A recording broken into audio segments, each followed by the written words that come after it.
माफी जेड़ा पहले खुदा दा कलमा सी जेड़ा पहले खुदा दा कलमा सी जेड़ा पहले खुदा दा कलमा सी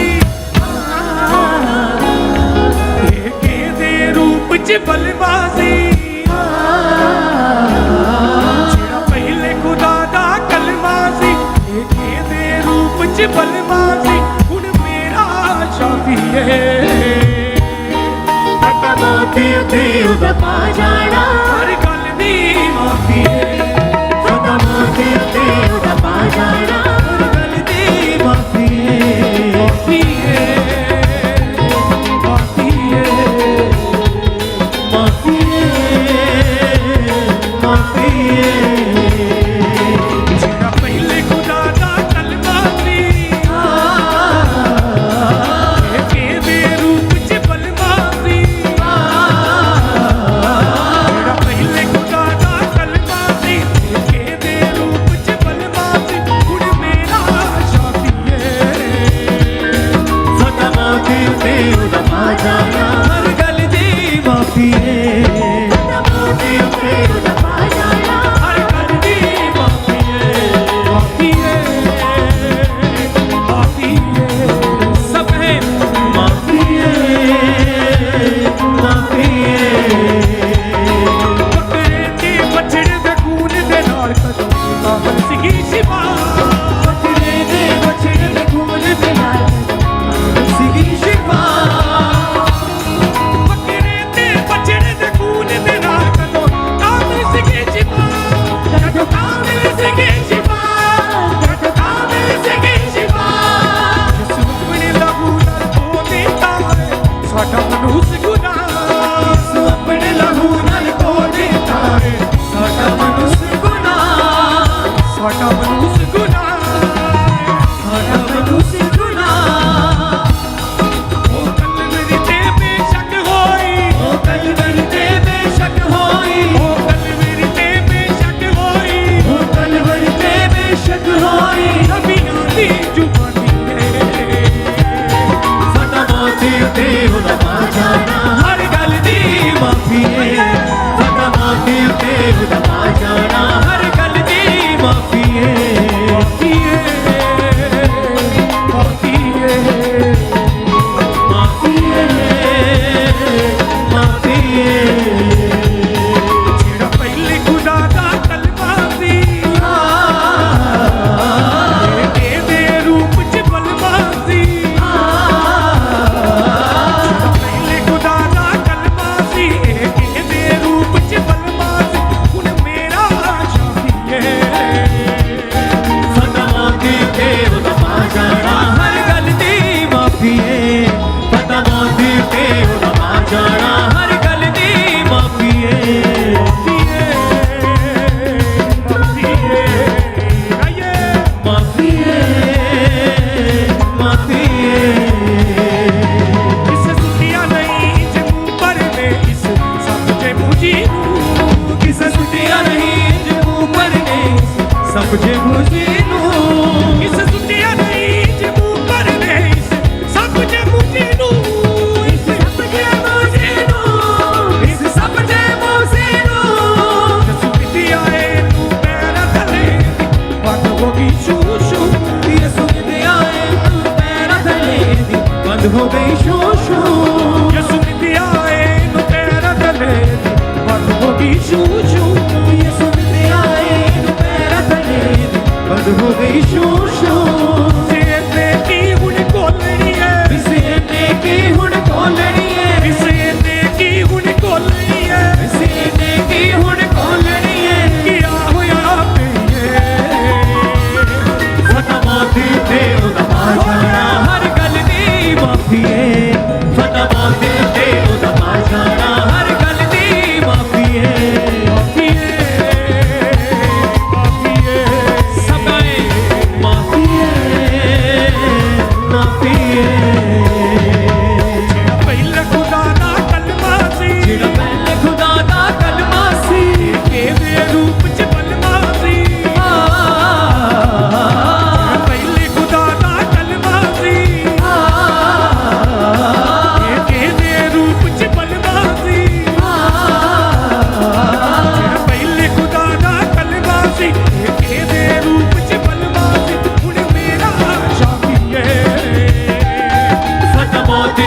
ਉਹਦਾ ਪਾ ਜਾਣਾ ਹਰ ਗੱਲ ਦੀ ਮਾਫੀ ਏ ਪਤਾ ਮੌਤੀ ਉੱਤੇ ਉਹਦਾ ਪਾ ਜਾਣਾ ਹਰ ਗੱਲ ਦੀ ਮਾਫੀ ਏ ਮਾਫੀ ਏ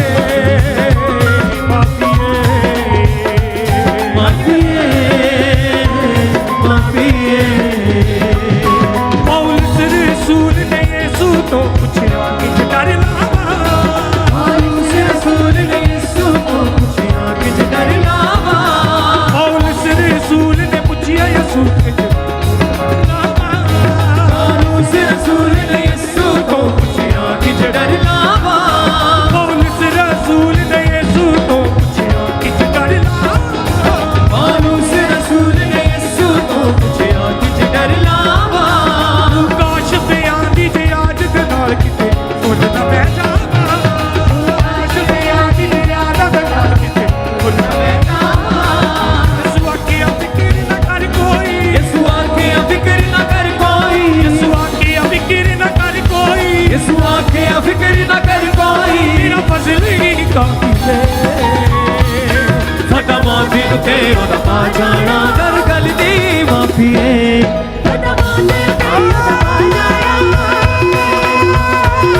ਸਾਡਾ ਮੌਤੀ ਉੱਤੇ ਉਹਦਾ ਪਾ ਜਾਣਾ ਹਰ ਗੱਲ ਦੀ ਸਾਡਾ ਮੌਤੀ ਉੱਤੇ ਉਹਦਾ ਪਾ ਜਾਣਾ ਹਰ ਗੱਲ ਦੀ ਮਾਫੀ ਏ ਸਾਡਾ ਮੌਤੀ ਉੱਤੇ ਉਹਦਾ ਪਾ ਜਾਣਾ ਹਰ ਗੱਲ ਦੀ ਮਾਫੀ ਏ ਸਾਡਾ ਮੌਤੀ ਉੱਤੇ ਉਹਦਾ ਪਾ ਜਾਣਾ ਹਰ ਗੱਲ ਦੀ ਮਾਫੀ ਏ ਸਾਡਾ ਮੌਤੀ ਉੱਤੇ ਉਹਦਾ ਪਾ ਜਾਣਾ ਹਰ ਗੱਲ ਦੀ ਮਾਫੀ ਏ ਇਸ ਸੁੱਟਿਆ ਨਹੀਂ ਜਮੂ ਪਰਦੇ ਇਸ ਸਭ ਦੇ ਮੁੰਜੀ ਨੂੰ ਇਸ ਸੁੱਟਿਆ ਨਹੀਂ ਜਮੂ ਪਰਨੇ ਇਸ ਸਭ ਜੇ ਮੂਜੀ ਨੂੰ ਇਸ ਸੁੱਟਿਆ ਨਹੀਂ ਜਮੂ ਪਰਦੇ ਇਸ ਸਭ ਦੇ ਮੁੰਜੀ ਨੂੰ ਇਸ ਸਭ ਜੇ ਮੂਜੀ ਨੂੰ ਇਸ ਸਭ ਜੇ ਮੂਜੀ ਨੂੰ ਯਿਸੂ ਦੀ ਆਏ ਨੂੰ ਪੈਰ ਤਲੇ ਦੀ ਬੰਦ ਹੋ ਗਈ ਚੂ ਚੂ ਯਿਸੂ ਦੀ ਆਏ ਪੈਰਾਂ ਥਲੇ ਦੀ ਬੰਦ ਹੋ ਗਈ ਸ਼ੂ ਸ਼ੂ ਕਿਸੇ ਨੇ ਕੀ ਹੁਣ ਕੋਲਣੀ ਐ ਕਿਸੇ ਨੇ ਕੀ ਹੁਣ ਖੋਲਣੀ ਏ ਕਿਸੇ ਨੇ ਕੀ ਹੁਣ ਕੋਲਣੀ ਐ ਕਿਸੇ ਨੇ ਕੀ ਹੁਣ ਖੋਲਣੀ ਏ ਕਿਆ ਹੋਇਆ ਪਈਏ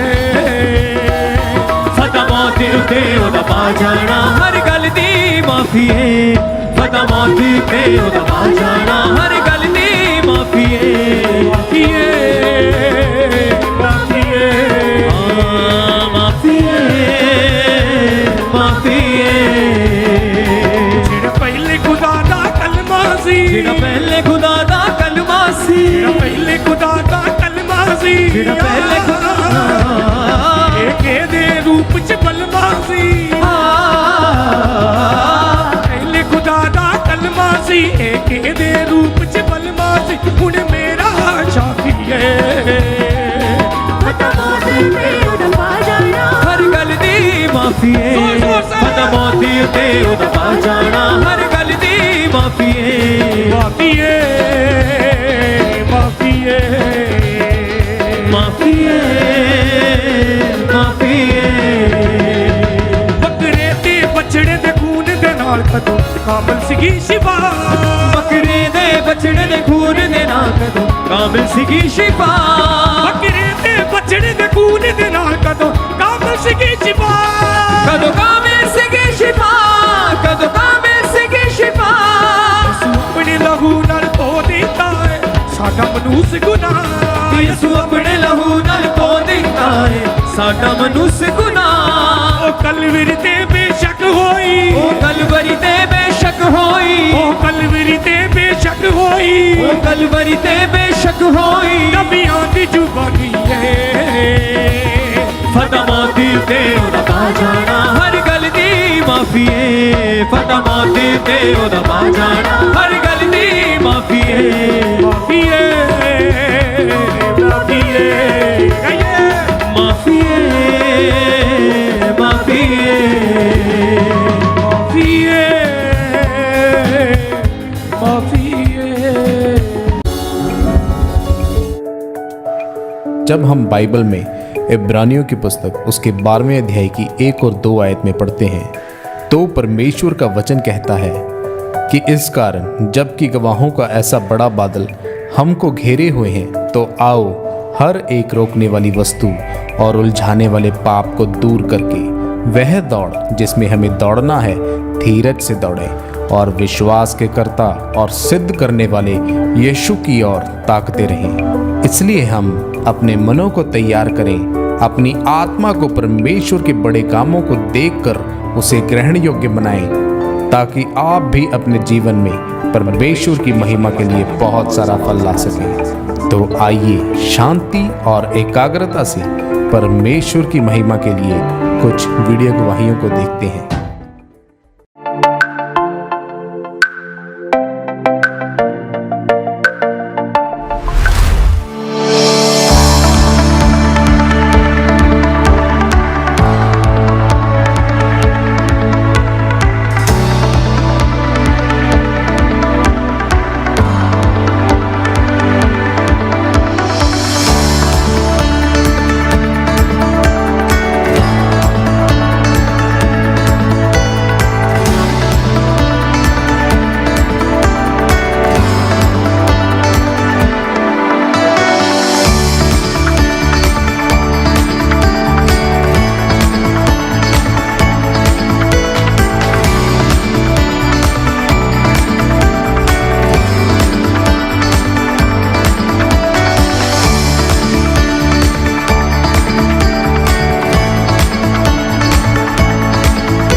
इस भाई का नाम दिलीप है और इनकी पत्नी का नाम सोनिया है। पिछले 25 साल से इनकी पत्नी को दुष्ट आत्मा ने जकड़ा हुआ था। दुष्ट आत्मा इनकी पत्नी के साथ सपने में गलत संबंध बनाता था और इनकी पत्नी दुष्ट आत्मा के कारण बीमार ही रहती थी। फिर यही दुष्ट आत्मा के अटैक इनके पूरे परिवार पर भी होने लगे। फिर इनको खामरा चर्च के बारे में पता चला और इन्होंने लगातार चर्च आना शुरू किया। इनके पूरे परिवार ने 25 दिसंबर 2020 को प्रेरित जी से हाथ रखवाकर प्रार्थना करवाई। उसके बाद ये बहन और इनका पूरा परिवार उस 25 साल पुरानी दुष्ट आत्मा से पूरी तरह आजाद है।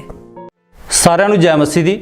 ਮੇਰਾ ਨਾਮ ਦਲੀਪ ਹੈ, ਇਹ ਮੇਰੀ ਪਤਨੀ ਸੋਨੀਆ। ਅਸੀਂ ਡਿਸਟ੍ਰਿਕਟ ਗੁਰਦਾਸਪੁਰ ਦੇ ਰਹਿਣ ਵਾਲੇ ਹਾਂ। ਅੱਜ ਅਸੀਂ ਆਪਣੇ ਜੀਵਨ ਦੀ ਬਹੁਤ ਵੱਡੀ ਗਵਾਹੀ ਦੇਣ ਜਾ ਰਹੇ ਹਾਂ ਕਿ ਕਿਸ ਤਰ੍ਹਾਂ ਪ੍ਰਭੂ ਯੀਸ਼ੂ ਮਸੀਹ ਨੇ ਸਾਨੂੰ 25 ਸਾਲ ਪੁਰਾਣੀ ਦੁਸ਼ਟ ਆਤਮਾ ਤੋਂ ਛੁਟਕਾਰਾ ਦਿੱਤਾ। ਜਿੱਦਾਂ ਕਿ ਬਾਈਬਲ ਦੇ ਵਿੱਚ ਲਿਖਿਆ ਹੈ ਕਿ ਜਿੱਥੇ ਪ੍ਰਭੂ ਦਾ ਆਤਮਾ ਹੈ ਉੱਥੇ ਆਜ਼ਾਦੀ ਹੈ। ਇਹ ਬਚਨ ਪ੍ਰਭੂ ਯੀਸ਼ੂ ਮਸੀਹ ਨੇ ਸਾਡੇ ਜੀਵਨ ਦੇ ਵਿੱਚ ਪੂਰਾ ਕੀਤਾ। ਸਾਡੀ ਗਵਾਹੀ ਇਹ ਹੈ ਕਿ ਸਾਡੀ ਮੈਰਿਜ 1994 ਦੇ ਵਿੱਚ ਹੋਈ। ਮੈਰਿਜ ਦੇ ਕੁਝ ਚਿਰ ਬਾਅਦ ਮੇਰੀ ਪਤਨੀ ਦੇ ਈਵਲ ਸਪਿਰਿਟ ਦੇ ਅਟੈਕ ਹੋਣੇ ਸ਼ੁਰੂ ਹੋਏ। ਜਦੋਂ ਮੇਰੀ ਵਾਈਫ ਰਾਤ ਨੂੰ ਸੌਂਦੇ ਸੀ ਤਾਂ ਦੁਸ਼ਟ ਆਤਮਾ ਇਹਨਾਂ ਨਾਲ ਸੁਪਨੇ ਵਿੱਚ ਘਰਦਿਆਂ ਦੇ ਰੂਪ 'ਚ ਰਿਸ਼ਤੇਦਾਰਾਂ ਦੇ ਰੂਪ ਵਿੱਚ ਗਲਤ ਸੰਬੰਧ ਬਣਾਉਂਦੇ ਸੀ। ਇੱਥੋਂ ਤੱਕ ਕਿ ਇਹਨਾਂ ਨੂੰ ਸੁਪਨੇ ਦੇ ਵਿੱਚ ਮੁਰਦੇ ਦਿਖਾਈ ਦਿੰਦੇ ਸੀ, ਪਾਣੀ ਦਿਖਾਈ ਦਿੰਦਾ ਸੀ। ਇਹਨਾਂ ਨੂੰ ਇਸ ਤਰ੍ਹਾਂ ਲੱਗਦਾ ਸੀ ਕਿ ਮੈਂ ਪਾਣੀ ਦੇ ਤਲਾਬ ਵਿੱਚ ਗਿਰ ਜਾਵਾਂਗੀ। ਇਹਨਾਂ ਨੂੰ ਇੰਨਾ ਡਰ ਲੱਗਦਾ ਸੀ ਕਿ ਇਹ ਉੱਠ ਕੇ ਬੈਠ ਜਾਂਦੇ ਸਨ। ਸਾਰੀ ਰਾਤ ਇਹ ਸੌਂਦੇ ਨਹੀਂ ਸੀ। ਜਦ ਇਹ ਸਵੇਰੇ ਉੱਠਦੇ ਸੀ ਤਾਂ ਇਹਨਾਂ ਦੇ ਸਰੀਰ ਉੱਤੇ ਨੀਲ ਪਏ ਹੁੰਦੇ ਸਨ। ਇਹ ਸਾਰਾ ਦਿਨ ਆਪਣੇ ਸਰੀਰ ਵਿੱਚ ਥਕਾਵਟ ਨੂੰ ਮਹਿਸੂਸ ਕਰਦੇ ਸਨ ਅਤੇ ਕੰਮ ਕਰਨ ਨੂੰ ਇਹਨਾਂ ਦਾ ਦਿਲ ਨਹੀਂ ਸੀ ਕਰਦਾ। 2013 ਦੇ ਵਿੱਚ ਜਦੋਂ ਮੈਂ ਰਿਟਾਇਰਡ ਹੋ ਕੇ ਘਰ ਆਇਆ ਤਾਂ ਮੇਰੀ ਵਾਈਫ ਦੀ ਕੰਡੀਸ਼ਨ ਇੰਨੀ ਜ਼ਿਆਦਾ ਖਰਾਬ ਹੋ ਗਈ ਸੀ ਕਿ ਇਹ ਬੈੱਡ ਦੇ ਉੱਤੇ ਚਲੇ ਗਏ ਸੀ। ਜਦ ਮੈਂ ਇਹਨਾਂ ਨੂੰ ਡਾਕਟਰ ਕੋਲ ਲੈ ਕੇ ਗਿਆ ਤਾਂ ਡਾਕਟਰ ਨੇ ਇਹਨਾਂ ਦੀ ਰਿਪੋਰਟਾਂ ਵਗੈਰਾ ਚੈੱਕ ਕੀਤੀਆਂ ਤਾਂ ਉਹਨਾਂ ਨੇ ਦੱਸਿਆ ਕਿ ਇਹਨਾਂ ਨੂੰ ਸਟੀਲ ਦੀ ਬੈਡ ਲਗਾਉਣੀ ਪਵੇਗੀ। ਇਸ ਬਿਮਾਰੀ ਦੇ ਕਰਕੇ ਮੇਰੀ ਵਾਈਫ ਬੈੱਡ ਉੱਤੇ ਚਲੇ ਗਏ ਤੇ ਮੈਨੂੰ ਸਾਰਾ ਘਰ ਦਾ ਕੰਮ ਕਰਨਾ ਪੈਂਦਾ ਸੀ। ਮੈਂ ਆਪ ਕੱਪੜੇ ਧੋਂਦਾ ਸੀ, ਆਪ ਮੈਂ ਖਾਣਾ ਬਣਾਉਂਦਾ ਸੀ, ਆਪ ਬਰਤਨ ਸਾਫ਼ ਕਰਨੇ, ਆਪ ਮੈਂ ਘਰ ਦਾ ਝਾੜੂ ਪੋਚਾ ਕਰਦਾ ਸੀ। ਤਾਂ ਮੈਨੂੰ ਲੋਕੀ ਦੇਖ ਕੇ ਮਖੌਲ ਕਰਦੇ ਸੀ ਕਿ ਫੌਜੀ 24 ਸਾਲ ਫੌਜ ਦੀ ਨੌਕਰੀ ਕਰਕੇ ਹੁਣ ਆਪਣੀ ਫੈਮਿਲੀ ਦੀ ਨੌਕਰੀ ਕਰ ਰਿਹਾ। ਹੌਲੀ ਹੌਲੀ ਇਹ ਅਟੈਕ ਇਹਨਾਂ ਦੇ ਜੀਵਨ ਦੇ ਵਿੱਚ ਵੱਧਦੇ ਗਏ। ਇਹਨਾਂ ਨੂੰ ਬਹੁਤ ਜ਼ਿਆਦਾ ਗੁੱਸਾ ਆਉਂਦਾ ਸੀ। ਸਾਡਾ ਆਪਸ ਵਿੱਚ ਲੜ ਝਗੜਾ ਰਹਿੰਦਾ ਸੀ। ਅਸੀਂ ਇੱਕ ਦੂਜੇ ਨਾਲ ਗੱਲਬਾਤ ਨਹੀਂ ਸੀ ਕਰਦੇ। ਇਹਨਾਂ ਨੂੰ ਜਦ ਵੀ ਕੋਈ ਮਜ਼ਾਕ ਕਰਦਾ ਸੀ ਤਾਂ ਇਹਨਾਂ ਨੂੰ ਬਹੁਤ ਜ਼ਿਆਦਾ ਗੁੱਸਾ ਆਉਂਦਾ ਸੀ। ਇਹ ਉਸ ਵਜ੍ਹਾ ਨਾਲ ਬੱਚਿਆਂ ਨੂੰ ਵੀ ਮਾਰਦੇ ਕੁੱਟਦੇ ਸਨ। ਦੁਸ਼ਟ ਆਤਮਾ ਦੇ ਕਾਰਨ ਮੇਰੀ ਵਾਈਫ ਬਹੁਤ ਜ਼ਿਆਦਾ ਬਿਮਾਰ ਹੋ ਗਏ ਤਾਂ ਇਹਨਾਂ ਨੂੰ ਮੈਂ ਬਹੁਤ ਸਾਰੇ ਡਾਕਟਰਾਂ ਕੋਲ ਲੈ ਕੇ ਗਿਆ। ਕਿਸੇ ਨੇ ਇਹਨਾਂ ਦੇ ਸਿਰ ਦੀ MIR ਕਰਵਾਈ, ਕਿਸੇ ਨੇ ਇਹਨਾਂ ਦੀ ਸਕੈਨਿੰਗ ਕਰਵਾਈ ਲੇਕਿਨ ਇਹਨਾਂ ਦੀ ਸਕੈਨਿੰਗ ਔਰ MRI ਦੇ ਵਿੱਚ ਕੁਝ ਵੀ ਨਹੀਂ ਆਉਂਦਾ ਸੀ। ਉਹ ਡਾਕਟਰ ਕਹਿੰਦੇ ਸੀ ਕਿ ਇਹਨਾਂ ਨੂੰ ਕੋਈ ਵੀ ਪ੍ਰੋਬਲਮ ਨਹੀਂ ਆ, ਇਹਨਾਂ ਨੂੰ ਮੈਡੀਸਨ ਦੇ ਕੇ ਘਰ ਭੇਜ ਦਿੰਦੇ ਸਨ। ਇਹ ਸਭ ਚੀਜ਼ਾਂ ਦੇਖ ਕੇ ਮੈਂ ਹੋਰ ਜ਼ਿਆਦਾ ਪਰੇਸ਼ਾਨ ਰਹਿਣ ਲੱਗਦਾ ਸੀ। ਜਿਸ ਤਰ੍ਹਾਂ ਦੁਸ਼ਟ ਆਤਮਾ ਦੇ ਅਟੈਕ ਮੇਰੀ ਵਾਈਫ ਦੇ ਜੀਵਨ ਵਿੱਚ ਵੱਧਦੇ ਗਏ, ਉਹ ਅਟੈਕ ਮੇਰੇ ਜੀਵਨ ਵਿੱਚ ਵੀ ਕੰਮ ਕਰਨ ਲੱਗੇ। ਜਿਸ ਤਰ੍ਹਾਂ ਕਿ ਮੈਨੂੰ ਮੇਰਾ ਨਾਮ ਲੈ ਕੇ ਆਵਾਜ਼ ਆਉਂਦੀ ਸੀ। ਜਦੋਂ ਮੈਨੂੰ ਆਵਾਜ਼ ਆਉਂਦੀ ਸੀ ਤਾਂ ਮੈਨੂੰ ਰੈੱਡ ਕੱਪੜੇ ਪਹਿਨੇ ਔਰਤ ਨਜ਼ਰ ਆਉਂਦੀ ਸੀ, ਜਾਂ ਫਿਰ ਸਫੇਦ ਕੱਪੜਿਆਂ ਦੇ ਵਿੱਚ ਆਦਮੀ ਨਜ਼ਰ ਆਉਂਦਾ ਸੀ। ਉਹ ਮੇਰੇ ਜੀਵਨ ਵਿੱਚ ਪਰੇਸ਼ਾਨੀ ਦਾ ਹੋਰ ਜ਼ਿਆਦਾ ਕਾਰਨ ਬਣਨ ਲੱਗ ਪਏ। ਮੇਰੀ ਵਾਈਫ ਦੀ ਕੰਡੀਸ਼ਨ ਇੰਨੀ ਜ਼ਿਆਦਾ ਖਰਾਬ ਹੋ ਗਈ ਸੀ ਕਿ ਇਹ ਬੈੱਡ ਤੋਂ ਉੱਠ ਨਹੀਂ ਸਕਦੇ। ਇਹਨਾਂ ਨੂੰ ਵਾਸ਼ਰੂਮ ਜਾਣ ਵਾਸਤੇ ਵੀ ਸਹਾਰੇ ਦੀ ਜ਼ਰੂਰਤ ਪੈਂਦੀ ਸੀ। ਕਈ ਵਾਰ ਤਾਂ ਮਹੀਨਾ ਇਹਨਾਂ ਨੂੰ ਮੈਂ ਆਪ ਨਲਾਉਂਦਾ ਸੀ। ਇਹਨਾਂ ਦਾ ਸਿਰ ਧੁਲਾਉਣਾ, ਇਹਨਾਂ ਦੇ ਕੱਪੜੇ ਬਦਲੀ ਕਰਨੇ, ਉਹ ਸਾਰਾ ਕੰਮ ਮੈਨੂੰ ਆਪ ਕਰਨਾ ਪੈਂਦਾ ਸੀ। ਮੈਂ ਆਪਣੇ ਜੀਵਨ ਦੇ ਵਿੱਚ ਬਹੁਤ ਜ਼ਿਆਦਾ ਪਰੇਸ਼ਾਨ ਹੋ ਚੁੱਕਿਆ ਸੀ। ਇਹਨਾਂ ਦੀ ਬਿਮਾਰੀ ਦੇ ਦੌਰਾਨ ਜਦ ਮੈਂ ਇਹਨਾਂ ਨੂੰ ਡਾਕਟਰ ਕੋਲ ਲੈ ਕੇ ਜਾਂਦਾ ਸੀ ਤੇ ਮੇਰੇ ਘਰ ਦਾ ਖਰਚਾ ਇੰਨਾ ਵੱਧ ਚੁੱਕਾ ਸੀ ਕਿ ਮੇਰੀ ਪੈਨਸ਼ਨ 12,000 ਰੁਪਇਆ ਔਰ ਇਹਨਾਂ ਦੀ ਦਵਾਈ ਔਰ ਘਰ ਦਾ ਖਰਚਾ 50 ਤੋਂ 60,000 ਰੁਪਇਆ ਹੋ ਜਾਂਦਾ ਸੀ। ਦਵਾਈਆਂ ਖਾਣ ਦੇ ਬਾਵਜੂਦ ਵੀ ਮੇਰੀ ਵਾਈਫ ਨੂੰ ਆਰਾਮ ਨਹੀਂ ਸੀ ਆਉਂਦਾ। ਉਸ ਤੋਂ ਬਾਅਦ ਇਹਨਾਂ ਨੂੰ ਖੇਲ ਆਉਣਾ ਸ਼ੁਰੂ ਹੋ ਗਿਆ। ਇਹ 2-2 3-3 ਘੰਟੇ ਖੇਲ ਕਰਦੇ ਰਹਿੰਦੇ ਸੀ ਅਤੇ ਅਸੀਂ ਆਪਣੇ ਜੀਵਨ ਦੇ ਵਿੱਚ ਹੋਰ ਜ਼ਿਆਦਾ ਪਰੇਸ਼ਾਨ ਹੋਣ ਲੱਗ ਪਏ। ਇੰਨੀ ਪ੍ਰੋਬਲਮ ਦੇ ਦੌਰਾਨ ਮੇਰੀ ਵਾਈਫ ਕਦੇ ਮੈਨੂੰ ਇਹ ਕਹਿੰਦੀ ਸੀ ਕਿ ਮੈਂ ਕੁਝ ਖਾ ਕੇ ਮਰ ਜਾਵਾਂਗੀ, ਜਾਂ ਤਾਂ ਮੈਂ ਘਰੋਂ ਭੱਜ ਜਾਣਾ, ਜਾਂ ਮੈਂ ਤੈਨੂੰ ਮਾਰ ਦੇਣਾ। ਤਾਂ ਮੈਂ ਇਹਨਾਂ ਚੀਜ਼ਾਂ ਤੋਂ ਛੁਟਕਾਰਾ ਪਾਉਣ ਲਈ ਜਾਂ ਤਾਂ ਘਰ ਦੇ ਵਿੱਚ ਜਿੱਥੇ ਅਸੀਂ ਕਣਕ ਰੱਖਦੇ ਸੀ ਉਹਦੇ ਵਿੱਚ ਜੋ ਕਣਕ ਦੀਆਂ ਗੋਲੀਆਂ ਪਾਈਆਂ ਹੁੰਦੀਆਂ ਸਨ ਉਹਨਾਂ ਨੂੰ ਤਾਲਾ ਲਗਾਉਂਦਾ ਸੀ ਕਿ ਮੇਰੀ ਗੈਰ ਹਾਜ਼ਰੀ ਦੇ ਦੌਰਾਨ ਮੇਰੀ ਵਾਈਫ ਜੋ ਹੈ ਇਹ ਗੋਲੀਆਂ ਨਾ ਖਾ ਲੇ ਤੇ ਸੁਸਾਈਡ ਨਾ ਕਰ ਲੇ। ਜਿਸ ਤਰ੍ਹਾਂ ਦੁਸ਼ਟ ਆਤਮਾ ਦੇ ਅਟੈਕ ਮੇਰੇ ਤੇ ਮੇਰੀ ਪਤਨੀ ਦੇ ਜੀਵਨ ਵਿੱਚ ਹੁੰਦੇ ਸਨ, ਉਸੇ ਤਰ੍ਹਾਂ ਉਹ ਅਟੈਕ ਮੇਰੀ ਬੇਟੀ ਦੇ ਜੀਵਨ ਵਿੱਚ ਵੀ ਹੋਣਾ ਸ਼ੁਰੂ ਹੋ ਗਏ। ਮੇਰੀ ਬੇਟੀ ਜਦ ਘਰ ਵਿੱਚ ਹੁੰਦੀ ਤਾਂ ਉਸ ਨੂੰ ਲੋਬੀ ਦੇ ਵਿੱਚ ਇਸ ਤਰ੍ਹਾਂ ਲੱਗਦਾ ਕਿ ਜਿਸ ਤਰ੍ਹਾਂ ਕੋਈ ਔਰਤ ਬਾਲ ਖੁੱਲੇ ਛੱਡ ਕੇ ਨੱਚ ਕੇ ਉਹਨੂੰ ਡਰਾਉਂਦੀ ਆ। ਜਦ ਬੇਟੀ ਸਕੂਲ ਜਾਂਦੀ ਸੀ ਤਾਂ ਬੇਟੀ ਨੂੰ ਗਿਰਾਉਣ ਦੀ ਕੋਸ਼ਿਸ਼ ਕੀਤੀ ਜਾਂਦੀ, ਕਦੇ ਟੈਂਪੂ ਦੇ ਅੱਗੇ, ਕਦੇ ਟਰੱਕ ਦੇ ਅੱਗੇ। ਜਦ ਇਹ ਅਟੈਕ ਮੇਰੀ ਬੇਟੀ ਦੇ ਜੀਵਨ ਵਿੱਚ ਵੀ ਹੋਣਾ ਸ਼ੁਰੂ ਹੋ ਗਏ, ਫਿਰ ਮੈਂ ਆਪਣੀ ਬੇਟੀ ਅਤੇ ਆਪਣੀ ਵਾਈਫ ਨੂੰ ਲੈ ਕੇ ਬਹੁਤ ਸਾਰੀਆਂ ਜਗ੍ਹਾਵਾਂ ਦੇ ਵਿੱਚ ਗਿਆ ਜਿੱਥੇ ਮੈਨੂੰ ਕੋਈ ਵੀ ਫਰਕ ਨਜ਼ਰ ਨਹੀਂ ਸੀ ਆਉਂਦਾ। ਤਾਂ ਮੈਂ ਹੋਰ ਵੀ ਜ਼ਿਆਦਾ ਪਰੇਸ਼ਾਨ ਰਹਿਣ ਲੱਗਾ। ਜਦ ਮੈਂ ਜਗ੍ਹਾਵਾਂ ਤੇ ਜਾਣਾ ਸ਼ੁਰੂ ਕਰ ਦਿੱਤਾ ਤੇ ਮੇਰਾ ਖਰਚਾ ਹੋਰ ਜ਼ਿਆਦਾ ਵਧਣ ਲੱਗਾ। ਮੇਰੇ ਤੋਂ ਜਿੰਨੇ ਪੈਸੇ ਦੀ ਮੰਗ ਕਰਦੇ ਮੈਂ ਉਹਨਾਂ ਦੇ ਦਿੰਦਾ। ਮੈਂ ਸੋਚਦਾ ਸੀ ਕਿ ਇਸ ਜਗ੍ਹਾ ਤੇ ਪੈਸੇ ਦੇਣ ਨਾਲ ਮੇਰੇ ਜੀਵਨ ਦੇ ਵਿੱਚ ਛੁਟਕਾਰਾ ਹੋ ਜਾਵੇਗਾ, ਲੇਕਿਨ ਇਹ ਸਭ ਮੇਰੇ ਜੀਵਨ ਦੇ ਵਿੱਚ ਨਹੀਂ ਹੋਇਆ। ਜਦ ਮੈਂ 2013 ਵਿੱਚ ਰਿਟਾਇਰਡ ਹੋ ਕੇ ਘਰ ਆਇਆ ਤਾਂ ਮੈਂ 2-3 ਸਾਲ ਤੱਕ ਇਸ ਤਰ੍ਹਾਂ ਇੰਟਰਵਿਊ ਦਿੰਦਾ ਰਿਹਾ, ਜਗ੍ਹਾ ਜਾ ਕੇ ਨੌਕਰੀ ਦੀ ਤਲਾਸ਼ ਕਰਦਾ ਰਿਹਾ, ਲੇਕਿਨ ਮੈਨੂੰ ਕਿਤੇ ਵੀ ਨੌਕਰੀ ਨਹੀਂ ਸੀ ਮਿਲਦੀ।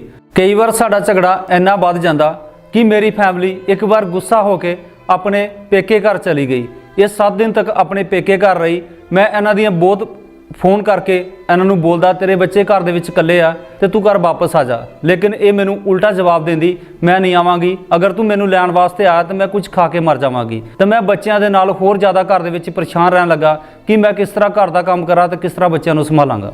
ਦੁਸ਼ਟ ਆਤਮਾ ਮੇਰੀ ਵਾਈਫ ਦੇ ਵਿੱਚ ਇਸ ਤਰ੍ਹਾਂ ਬੋਲਦੀ ਸੀ ਕਿ ਮੈਂ ਤੈਨੂੰ ਮਾਰ ਦੇਵਾਂਗੀ, ਜਾਂ ਮੈਂ ਖੁਦ ਫਾਹ ਲੈ ਕੇ ਮਰ ਜਾਵਾਂਗੀ ਤੇ ਤੈਨੂੰ ਵੀ ਮੈਂ ਅੰਦਰ ਕਰਵਾ ਦੇਵਾਂਗੀ ਔਰ ਤੂੰ ਜ਼ਿੰਦਗੀ ਭਰ ਜੇਲ੍ਹ ਦੇ ਵਿੱਚ ਚੱਕੀ ਪੀਂਦਾ ਰਵੇਂਗਾ। ਪਹਿਲਾਂ ਮੇਰੀ ਵਾਈਫ ਤੇ ਦੁਸ਼ਟ ਆਤਮਾ ਦੇ ਅਟੈਕ ਹੋਣਾ ਸ਼ੁਰੂ ਹੋਏ, ਉਸ ਤੋਂ ਬਾਅਦ ਮੇਰੇ ਉੱਤੇ ਹੋਣਾ ਸ਼ੁਰੂ ਹੋਏ, ਉਸ ਤੋਂ ਬਾਅਦ ਮੇਰੀ ਬੇਟੀ ਤੇ ਵੀ ਅਟੈਕ ਹੋਣਾ ਸ਼ੁਰੂ ਹੋ ਗਏ।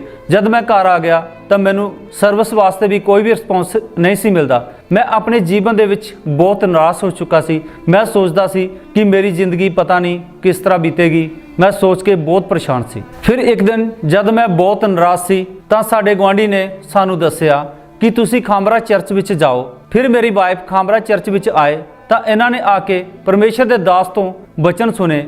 ਫਿਰ ਇਹਨਾਂ ਘਰ ਆ ਕੇ ਮੈਨੂੰ ਦੱਸਿਆ ਕਿ ਮੈਨੂੰ ਉੱਥੇ ਜਾਣ ਨਾਲ ਮੇਰੇ ਮਨ ਨੂੰ ਬਹੁਤ ਸ਼ਾਂਤੀ ਮਿਲੀ। ਉੱਥੇ ਪ੍ਰਭੂ ਬਹੁਤ ਵੱਡੇ ਕੰਮ ਕਰਦਾ ਹੈ, ਤੁਸੀਂ ਵੀ ਮੇਰੇ ਨਾਲ ਚੱਲੋ ਤਾਂ ਪ੍ਰਭੂ ਸਾਡੇ ਜੀਵਨ ਦੇ ਵਿੱਚ ਵੀ ਬਹੁਤ ਵੱਡਾ ਕੰਮ ਕਰੇਗਾ। ਫਿਰ ਮੈਂ ਤੇ ਮੇਰੇ ਬੱਚਿਆਂ ਨੇ ਵੀ ਲਗਾਤਾਰ ਖਾਮਰਾ ਚਰਚ ਵਿੱਚ ਆਉਣਾ ਸ਼ੁਰੂ ਕੀਤਾ, ਪ੍ਰਭੂ ਦੇ ਵਚਨਾਂ ਨੂੰ ਸੁਣਦੇ ਰਹੇ। ਜਦੋਂ ਅਸੀਂ ਚਰਚ ਵਿੱਚ ਆਉਣਾ ਸ਼ੁਰੂ ਹੋਏ ਤਾਂ ਪ੍ਰਭੂ ਨੇ ਸਾਡੇ ਰਸਤਿਆਂ ਨੂੰ ਖੋਲ੍ਹਿਆ ਤਾਂ ਮੈਨੂੰ ਜੌਬ ਦੇ ਨਾਲ ਬਲੈਸ ਕੀਤਾ। ਫਿਰ ਇੱਕ ਦਿਨ ਪਰਮੇਸ਼ਰ ਦੇ ਦਾਸ ਨੇ ਕਿਹਾ ਕਿ ਤੁਸੀਂ ਆਨਲਾਈਨ ਲੇ ਹੈਂਡ ਵਾਸਤੇ ਰਜਿਸਟ੍ਰੇਸ਼ਨ ਕਰਾ ਸਕਦੇ ਹੋ। ਮੈਂ ਤੇ ਮੇਰੀ ਵਾਈਫ ਨੇ ਰਜਿਸਟ੍ਰੇਸ਼ਨ ਕਰਾਈ। ਫਿਰ ਅਸੀਂ 25 ਦਸੰਬਰ ਨੂੰ ਲੇ ਹੈਂਡ ਵਾਸਤੇ ਖਾਮਰਾ ਚਰਚ ਵਿੱਚ ਆਏ ਤਾਂ ਪਰਮੇਸ਼ਰ ਦੇ ਦਾਸ ਨੇ ਸਾਡੇ ਸਿਰ ਦੇ ਉੱਤੇ ਹੱਥ ਰੱਖ ਕੇ ਲੇ ਹੈਂਡ ਪ੍ਰਾਰਥਨਾ ਕੀਤੀ।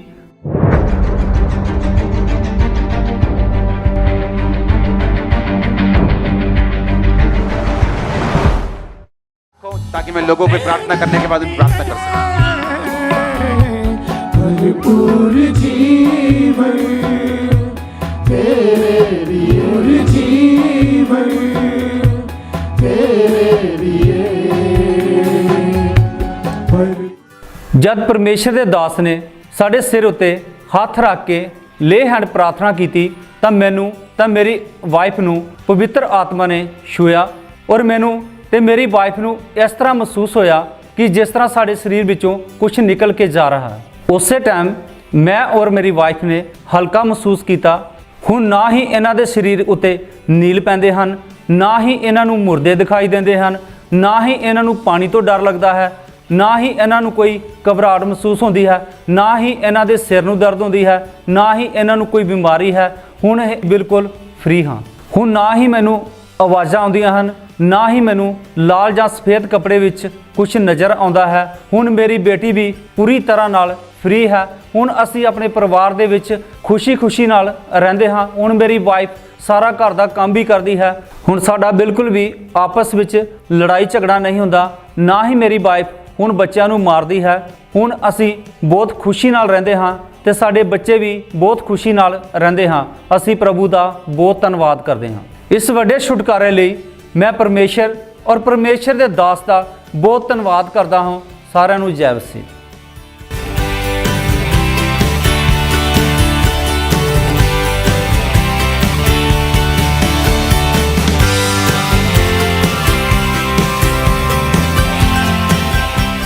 ਸਾਰਿਆਂ ਨੂੰ ਜੈ ਮਸੀਹ ਦੀ। ਪਿਛਲੇ 25 ਸਾਲ ਤੋਂ ਮੈਨੂੰ ਤੇ ਮੇਰੇ ਹਸਬੰਡ ਨੂੰ ਦੁਸ਼ਟ ਆਤਮਾ ਦੇ ਅਟੈਕ ਹੁੰਦੇ ਸੀ। ਰਾਤ ਨੂੰ ਸੁਪਨੇ ਦੇ ਵਿੱਚ ਮੈਨੂੰ ਪਾਣੀ ਦਿਖਾਈ ਦਿੰਦਾ ਸੀ, ਮੈਨੂੰ ਮੁਰਦੇ ਦਿਖਾਈ ਦਿੰਦੇ ਸੀ, ਮੇਰੇ ਨਾਲ ਗਲਤ ਰਿਲੇਸ਼ਨ ਹੁੰਦੇ ਸੀ। ਜਦੋਂ ਮੈਂ ਸਵੇਰੇ ਉੱਠਦੀ ਸੀ ਮੈਨੂੰ ਮੇਰੇ ਪੂਰੀ ਬੋਡੀ ਦੇ ਉੱਤੇ ਨੀਲ ਪਏ ਹੁੰਦੇ ਸੀ। ਮੈਂ ਪੂਰੀ ਬੈੱਡ ਤੇ ਚੱਲ ਗਈ। ਮੈਂ ਬਹੁਤ ਸਾਰੇ ਡਾਕਟਰਾਂ ਕੋਲ ਗਈ, ਬਹੁਤ ਸਾਰੀਆਂ ਜਗ੍ਹਾਵਾਂ ਤੇ ਗਈ, ਮੈਨੂੰ ਬਿਲਕੁਲ ਵੀ ਫਰਕ ਨਹੀਂ ਪਿਆ। 25 ਦਸੰਬਰ 2020 ਨੂੰ ਪਰਮੇਸ਼ਰ ਦੇ ਦਾਸ ਨੇ ਮੇਰੇ ਤੇ ਮੇਰੇ ਹਸਬੰਡ ਤੇ ਲੇ ਹੈਂਡ ਪ੍ਰਾਰਥਨਾ ਕੀਤੀ। ਉਸ ਦਿਨ ਤੋਂ ਨਾ ਹੀ ਮੇਰੇ 'ਚ, ਨਾ ਮੇਰੇ ਪਤੀ 'ਚ, ਨਾ ਮੇਰੀ ਬੇਟੀ ਵਿੱਚ ਦੁਸ਼ਟ ਆਤਮਾ ਦੇ ਅਟੈਕ ਹੁੰਦੇ ਨਾ। ਉਸ ਦਿਨ ਤੋਂ ਅਸੀਂ ਬਿਲਕੁਲ ਆਜ਼ਾਦ ਹਾਂ। ਮੈਂ ਇਸ ਗਵਾਹੀ ਦੇ ਲਈ ਪਰਮੇਸ਼ਰ ਤੇ ਪਰਮੇਸ਼ਰ ਦੇ ਦਾਸ ਦਾ ਧੰਨਵਾਦ ਕਰਦੀ ਹਾਂ। ਸਾਰਿਆਂ ਨੂੰ ਜੈ ਮਸੀਹ ਦੀ।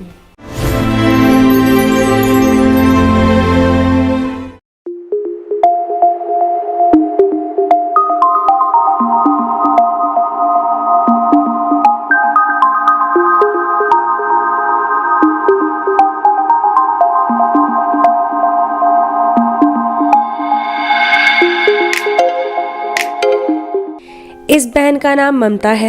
पिछले 18 साल से इस बहन को दुष्टात्मा ने जकड़ा हुआ था।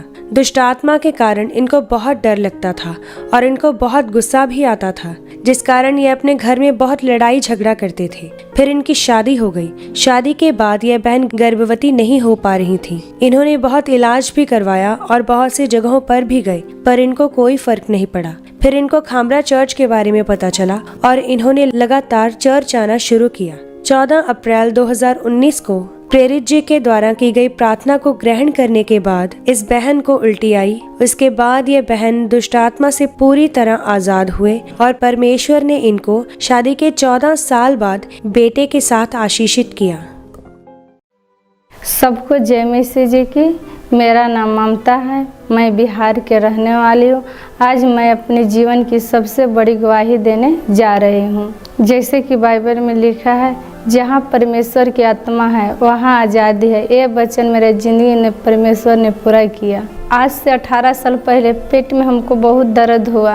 उस वजह से रात भर सोने नहीं पाते थे। फिर मेरा फैमिली बहुत परेशान हुआ। फिर डॉक्टर के पास गए। डॉक्टर ने अल्ट्रासाउंड करा, लेकिन डॉक्टर को कुछ समझ में नहीं आता था। धीरे धीरे मेरे जीवन में टेक आओ बढ़ते गई। जैसे जैसे उम्र बढ़ते गई वैसे वैसे टेक भी बढ़ते गए। जब भी मैं रात के सोती थी तो किसी का भेष में आन के दुष्ट आत्मा गलत संबंध बनाता था। फिर मेरा शरीर में मेरा दर्द रहता था। जब मैं रात के सोते थे तो ऐसा लगता था कि पूरे शरीर पर मेरे सांप चल रहे हैं। जब सांप चलता था तो हम डर जाते थे। डर की आवाज़ लगाता था कि मामा देखना मेरा शरीर पर सांप चल रहा है। फिर मामा आती थी तो मामा बोलती थी कि किधर सांप है। तो मैं भी बैठ जाते थे उठ के। तो सांप तो दिखाई देता ही नहीं था, लेकिन बहुत डर रहते थे। फिर कि नहीं मामा यहीं पर सांप पाप था। इसकी वजह से मैं घर में अकेले रह नहीं पाते थे, बहुत डर लगता था कि कोई आवाज़ दे रहा है। फिर अंदर जाके अपने कमरे में देखते थे तो वहाँ पर कोई नहीं रहता था, फिर और भी मैं डर जाते थे। इतना मुझे गुस्सा आता था कि बिल्कुल मुझे सुध बुध नहीं रहती थी। मामा मगे किसी के हाथ झुर के बिक देते थे, किसी से मारते थे, छोटा छोटा भाई था उसको भी मारने लगते थे। गुस्सा में थरिया और बिक के अंदर चल जाते थे, अंदर बैठ के चुपचाप रोते रहते थे। फिर मम्मी जाती थी क्या हुआ, फिर भी रोते रहते थे, कुछ बोलते ही नहीं थे। फिर मम्मी हमको बहुत परेशान रहने लगा कि इसको क्या हो गया। मुझे इतना गुस्सा आता था कि जब परिवार वाला के साथ खाना खाने बैठते थे तो छोटी छोटी बात में गुस्सा होकर खाना के फेंक देते थे। मेरे जीवन में दुष्ट आत्मा के अटैक इतने बढ़ गए थे कि मैं स्कूल जाती थी, मेरे पढ़ाई में बिल्कुल भी मन नहीं लगता था। दिन में बैठ के रोते रहते थे, कॉपी भी फाड़ देते थे और रोते रहते थे। इस वजह से मेरा पढ़ाई भी बीच में ही छूट गई। मेरी परिस्थिति इतनी ख़राब हो चुकी थी कि मेरे परिवार वाले बहुत परेशान रहते थे। बहुत जगहों पर लेके गए, बहुत तांत्रिक के पास, बाबा के पास लेके गए, मगर कोई फ़र्क नहीं पड़ा। मुझे इतने ज़्यादा खेल आती थी कि 2-2 घंटा होश नहीं रहता था। मुझे परिवार वाला भी परेशान रहता था कि इसको क्या हो गया। इसकी वजह से मैं इतना परेशान हो गए थे कि मेरे जीवन डिप्रेशन में चले गए थे। 2006 में मेरे परिवार वाला मेरे शादी कर दी। शादी के बाद और भी दुष्ट आत्मा की अटैक बढ़ना शुरू हो गया। शादी के कुछ ही समय बाद मैंने पति ने बच्चा के बारे में सोचे, बच्चा हो ही नहीं रहा था। बच्चा न होने की वजह से मैं और मेरा पति बहुत परेशान थे। बिहार में 10-12 डॉक्टरों के पास गए, दवा भी खाए, वहाँ पर कोई फ़र्क नहीं पड़ा और परेशान रहने लगे। बच्चा न होने की वजह से मेरे आसपास के माहौल इतना ख़राब हो चुका था कि मेरे कोई बुलाना पसंद नहीं करते थे, बांझ के नाम से बुलाते थे। लोग अपने बच्चे को मेरे से छुपा लेते थे। किसी के बच्चा मेरे पास चुपके से आ जाते थे तो वो डांटता था कि उसको पास क्यों गया। यहाँ तक कि मेरा रिश्तेदार भी बोलता था कि इसको बच्चा नहीं होगा, इसको किस्मत बच्चा नहीं लिखा है, दूसरों को ही बच्चा खिलाएगा, ये सब दिन बांझे रह जाएगी क्योंकि इसको इतना उम्र हो गया, बच्चा होएगा ही नहीं। जब हमारे रिश्तेदारों में कोई पर्व त्यौहार आता था तो मेरा बुलाना नहीं पसंद करता था क्योंकि मेरे पास बच्चा नहीं था। इसी वजह से लोग हमसे नफरत करते थे। मैं और मेरा पति इतना दुखी, इतना परेशान हो चुके थे कि मैं बिल्कुल भी आशा ना था कि कब मैं माँ बनूंगी, क्योंकि शादी के 14 साल में एक बार भी मैं गर्भवती नहीं हुए थे। जब भी मैं रात के सोती थी तो एक दुष्ट आत्मा एक औरत के रूप में आती थी, मेरे गोद में से बच्चा के छीन लेती थी और बोलती थी कि तेरे बच्चा कबो नहीं होने देंगे, कबो तेरा माँ नहीं बनने देंगे। शादी के इतने साल हो गया था मगर मुझे बच्चा नहीं हो रहा था। मैं अपना पति के बोला कि तू दूसरे शादी कर लो या बच्चा गोद ले लो, क्योंकि मुझे बिल्कुल भी उम्मीद नहीं थी कि मैं कबो माँ बन सकेंगे।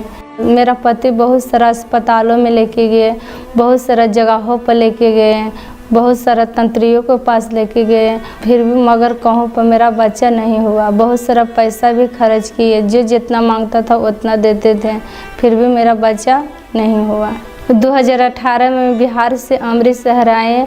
मैंने अमृतसर की बहुत बड़ी हॉस्पिटलों में दिखाए, देसी दवाइयाँ खाए, फिर भी मैं बच्चा नहीं हुआ। फिर हमारे पड़ोसी ने मेरा मामा के बोले कि अपना बेटी के कवरा चर्च लेके जाओ, वहाँ प्रभु ने बच्चा के साथ ब्लेस करेंगे। फिर मेरा मामा कवरा चर्च लेके आया तो हम दुष्ट आत्मा के गवाहियाँ सुने तो हमको विश्वास हुआ कि हम भी यहाँ चंगे हो जाएंगे। फिर मैं लगातार चर्च आते रहे, फिर अपना जीवन प्रभु के दिए, प्रभु में बने रहे। फिर बच्चे की टेस्टमनी देखते थे तो अपने लिए ग्रहण करते थे। 14 अप्रैल 2019 को जब कावरा चर्च आए तो परमेश्वर के दास खास दुष्ट आत्मा जादू टोना वाला के लिए प्रार्थना किए, उसी प्रार्थना के मैं ग्रहण किए।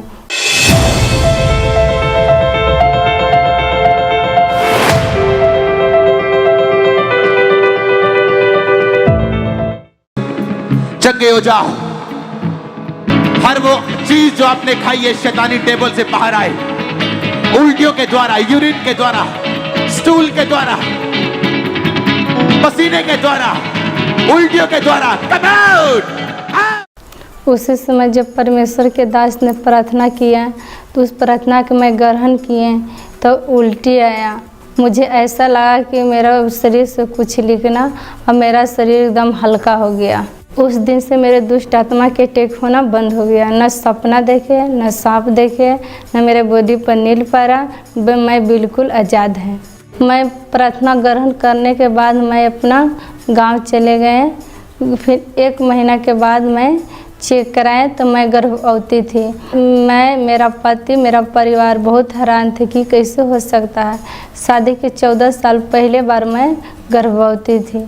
जब लोग रिश्तेदार मुझे देखने के लिए आते थे कि झूठ तो नहीं बोल रही है, तो फिर देखने आते थे, सच में मैं पेट में दिखाई देती थी। तो लोग पूछते थे कि तू कहाँ से इलाज कराया। तो मैं बोली कि इलाज मैं नहीं कराए, मैं खामरा चर्च जाते हैं, वहाँ परमेश्वर यीशु मसीह का चर्च होता है, वहाँ ने परमेश्वर हमको ब्लेस किए हैं। 15 जनवरी 2020 को शादी के 14 साल बाद प्रभु यीशु जी ने बेबी बॉय के साथ ब्लेस किए हैं। मैं और मेरा परिवार अपने बच्चे के साथ अब बहुत खुश हैं।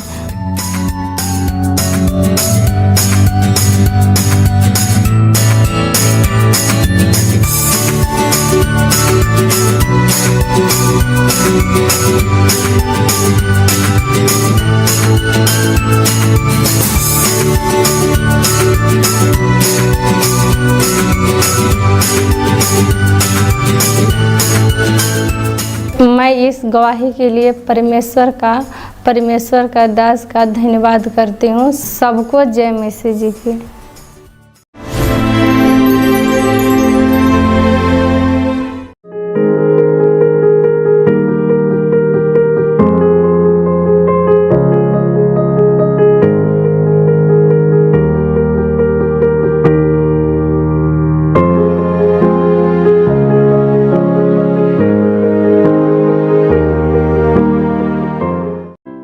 इस भाई का नाम गुलजार है। 25 साल से इस भाई को नशे की दुष्ट आत्मा ने जकड़ा हुआ था। यह भाई शराब का नशा करते थे।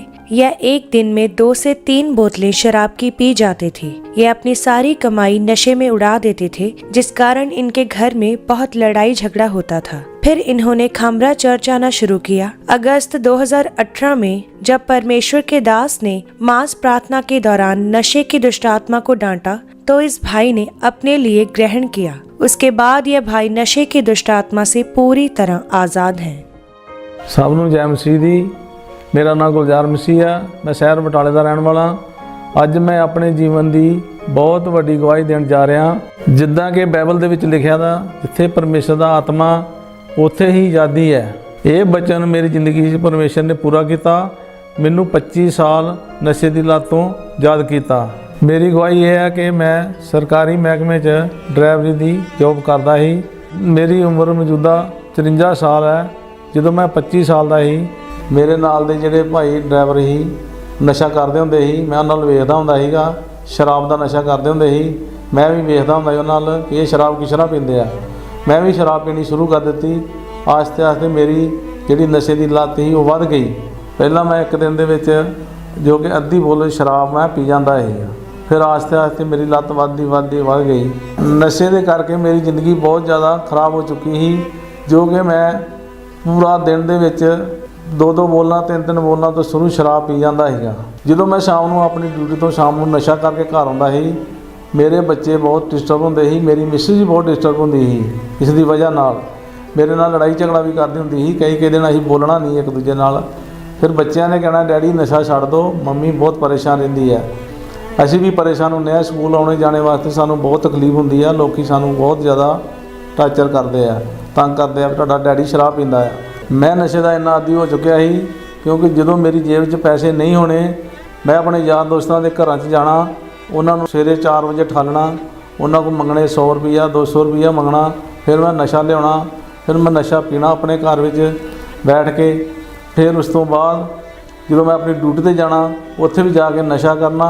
उत्थे नशा करके फिर मैं घर आ जाना। उत्थों भी अफसरों को पैसे लियाने, इत्थों तक कि मैं 15-15 दिन ड्यूटी पर भी नहीं जाता हुंदा सी। मैं नशा करके घरे ही लम्बे पै रहना। जो नशा टुट जाना उदों फिर ठेके ते जाना, फिर शराब लियानी, फिर पीनी। मेरी नशे की तलब इन्नी बढ़ चुकी ही, जो कि मैं पहला अद्धी बोतल पौनी बोतल शराब पींदा हुंदा ही। ਹੌਲੀ ਹੌਲੀ ਮੇਰਾ ਨਸ਼ਾ ਵੱਧਦਾ ਗਿਆ। ਨਸ਼ੇ ਦੀ ਤਲਬ ਜਿਉਂ ਵੱਧਦੀ ਗਈ ਉਦੋਂ ਮੇਰੀ ਸ਼ਰਾਬ ਦੀ ਬੋਲਾਂ ਵੱਧਦੀ ਗਈਆਂ।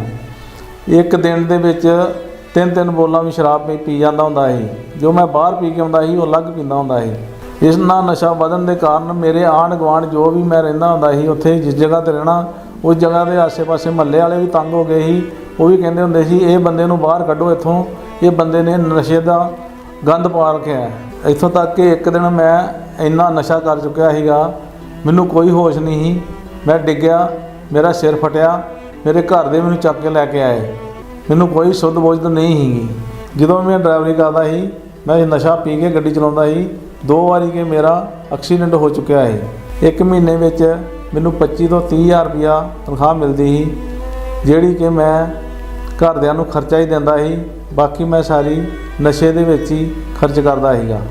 ਜਦੋਂ ਮੇਰੇ ਕੋਲ ਨਸ਼ੇ ਜੋਗੇ ਪੈਸੇ ਨਹੀਂ ਹੁੰਦੇ, ਘਰ ਦਾ ਜੋ ਵੀ ਰਾਸ਼ਨ ਦਾ ਸਮਾਨ ਹੁੰਦਾ ਸੀ, ਬੱਚਿਆਂ ਦਾ ਖਾਣੇ ਪੀਣੇ ਦਾ ਸਾਰਾ ਚੁੱਕ ਕੇ ਮੈਂ ਦੁਕਾਨਾਂ ਤੇ ਵੇਚ ਕੇ ਉਹਦੇ ਜਿੰਨੇ ਪੈਸੇ ਮਿਲਣੇ ਮੈਂ ਉਹ ਨਸ਼ਿਆਂ ਦੇ ਵਿੱਚ ਖਰਚ ਕਰ ਦਿੰਦਾ ਹੁੰਦਾ ਸੀ। ਉਹਦਾ ਨਸ਼ਾ ਲਿਆ ਕੇ ਮੈਂ ਨਸ਼ਾ ਕਰਕੇ ਆਪਣੇ ਰਮਾਨ ਨਾਲ ਆਪਣੇ ਘਰ 'ਚ ਰਹਿਣਾ ਹਾਂ।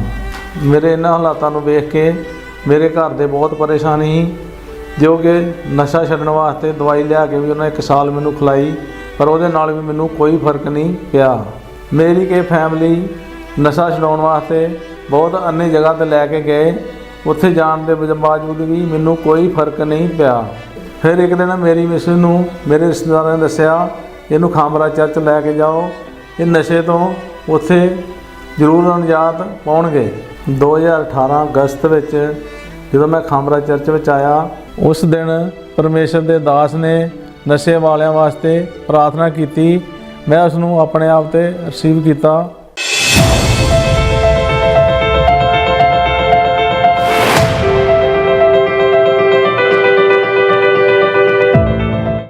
अपने शरीर पे हाथ रखो, बोलो मैं मसीह में नई सृष्टि हूं। नशे की आत्मा आपके परिवारों को छोड़ के चली जाएं, श्राप आपके परिवारों को छोड़े और चले जाएं, प्रभु यीशु मसीह के सामर्थी नाम में आमीन। जितना लंबा ब्लेसिंग होते बड़े चर्च। ਉਸੇ ਟਾਈਮ ਪ੍ਰਭੂ ਦੀ ਆਤਮਾ ਨੇ ਮੈਨੂੰ ਛੋਇਆ, ਮੈਨੂੰ ਗਰਮੀ ਮਹਿਸੂਸ ਹੋਈ, ਮੇਰਾ ਪੂਰਾ ਜਿਸਮ ਜਿਹੜਾ ਸੀ ਪਸੀਨੇ ਦੇ ਨਾਲ ਭਿੱਜ ਗਿਆ। ਉਸ ਦਿਨ ਤੋਂ ਬਾਅਦ ਮੈਂ ਪੂਰੀ ਤਰ੍ਹਾਂ ਨਸ਼ੇ ਤੋਂ ਆਜ਼ਾਦ ਹਾਂ। ਹੁਣ ਮੈਂ ਕੋਈ ਨਸ਼ਾ ਨਹੀਂ ਕਰਦਾ, ਮੇਰੇ ਘਰ ਦੇ ਵੀ ਖੁਸ਼ ਹੈ, ਮੈਂ ਵੀ ਖੁਸ਼ ਹਾਂ। ਸਾਡੇ ਘਰ 'ਚ ਕੋਈ ਲੜਾਈ ਝਗੜਾ ਨਹੀਂ, ਕੋਈ ਬੱਚਿਆਂ ਦੇ ਨਾਲ ਨਹੀਂ, ਕੋਈ ਬੱਚੇ ਵੀ ਹੱਸਦੇ ਖੇਡਦੇ, ਸਭ ਕੁਝ ਠੀਕ ਠਾਕ ਰਹਿੰਦੇ ਆ ਅਸੀਂ। ਉਸ ਦਿਨ ਤੋਂ ਬਾਅਦ ਮੇਰਾ ਨਸ਼ਾ ਕਰਨ ਤੋਂ ਬਿਲਕੁਲ ਮਨ ਨਹੀਂ ਕਰਦਾ।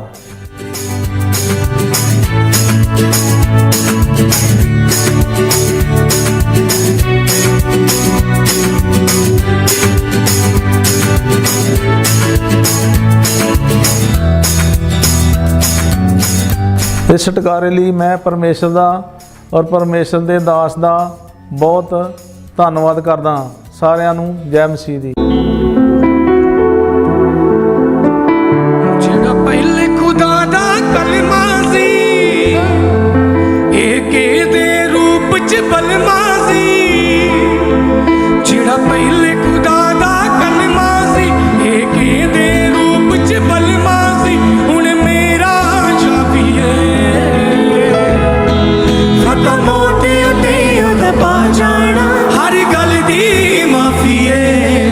ਖਤਮ ਹੋਤੇ ਉਤੇ ਉਹਦਾ ਪਾ ਜਾਣਾ, ਹਰ ਗੱਲ ਦੀ ਮਾਫੀ ਏ। ਮਾਫੀ ਏ, ਮਾਫੀ ਏ।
थैंक यू जीसस, ऊंची आवाज में।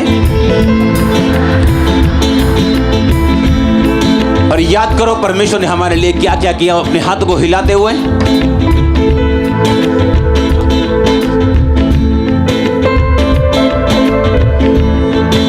थैंक यू जीसस बोलते हुए, हालेलुया बोलते हुए।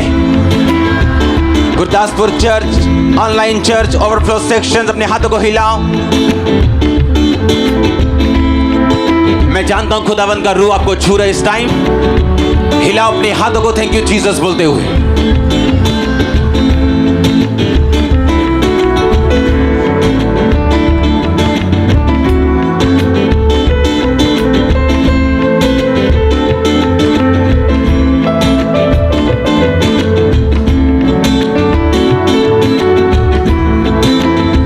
अपने हाथों को उठा, बोलो सर्वशक्तिमान परमेश्वर, मैं तैयार हूं आपकी प्रेजेंस में वर्ड्स को सुनने के लिए, तेरे वचनों को सुनने के लिए।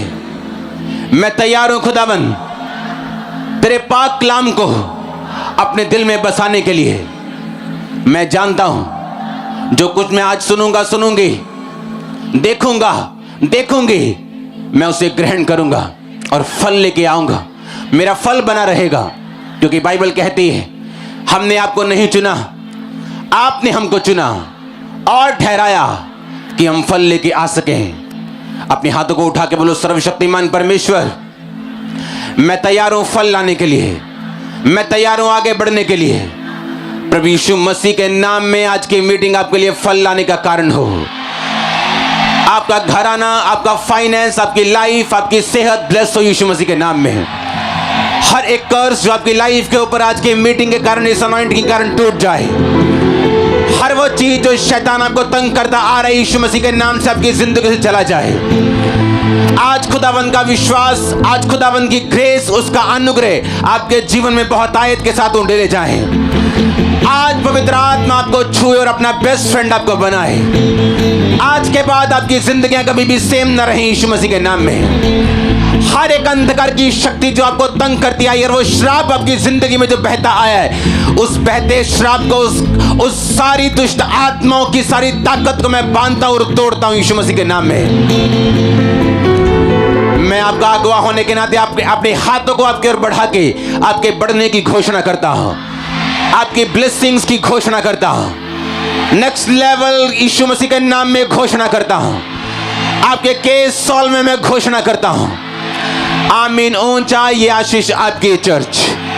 अगर ये आमीन आनंदित हो के तो आज संडे आपके लिए। मैंने कहा अगर ये आमीन आनंदित हो के तो ये संडे आज आपके लिए।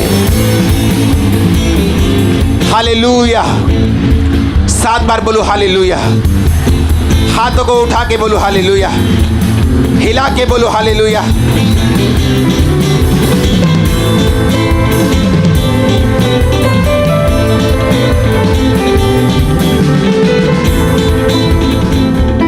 बोलो मैं पूरी तरह से तैयार हूं वचन को सुनने और ग्रहण करने के लिए, गवाहियों को सुनने और ग्रहण करने के लिए।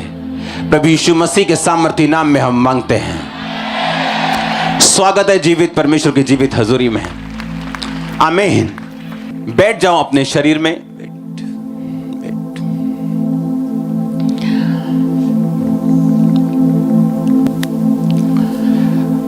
अपनी बाइबल को उठाओ, बोलो मैं वचन से प्यार करता हूं, ये मेरे शुद्ध रहने का आधार है।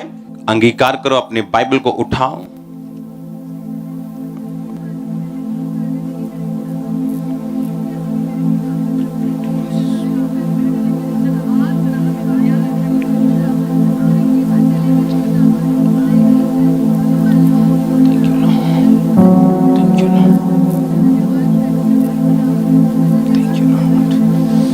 अंगीकार करो अपने हाथों को उठा के।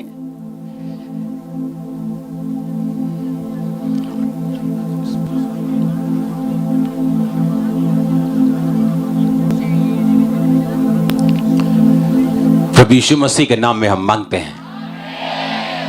अपने हाथ को उठाओ, बोलो आज जो मैं सुनूं, मैं अंगीकार करूं, उस पे चलूं, फल लेके आऊं, मेरा फल बना रहे।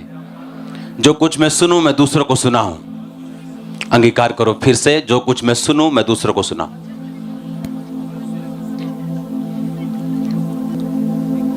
प्रभु यीशु मसीह के नाम में हम मांगते हैं। स्वागत है यीशु मसीह की प्रेजेंस में। आप सेम वापस नहीं जा रहे। हालेलुया। अपने पड़ोसी को बोलो, वचन को पकड़, क्योंकि वचन को बिना पकड़े तू वचन को पूरा होते हुए नहीं देख सकता। हालेलुया। आप जानते हैं बाइबल में जितने भी वर्ड्स लिखे हैं वो कभी भी अपने आप पूरे नहीं होते। इसीलिए जब आप सूची पढ़ते हैं गिफ्ट्स की, होली स्पिरिट के वरदानों की, जब आप सूची पढ़ते हैं उसकी, जब ध्यान से पढ़ते हैं, उसमें लिखा वर्किंग आउट ऑफ मिरेकल्स, यानी जितने मिरेकल्स होंगे उनके लिए तुम्हें वर्कआउट करना पड़ेगा। कैसे? अगर एलीशा ने उस विधवा को बोला कि जब उसने कहा कि मेरे घर में कुछ नहीं है और मेरा पति कर्जे में था, अब वो मर गया, आप मेरे बच्चों को लेने के लिए आए, उन्हें सर्वेंट बनाने के लिए, नौकर बनाने के लिए, तो उसने कहा था तेरे पास क्या है? उसने कहा था थोड़ा सा तेल। उसने कहा जाके सारे अपने पड़ोसियों के खाली बर्तन मांग ला और बर्तन थोड़े मत लाना, और जब वो बर्तन तेरे पास आ जाएं उस थोड़े तेल को उंडेलना और वो सारा बर्तन भर जाएंगे और उसको बेच के तू अपना कर्जा उतारना। हालेलुया।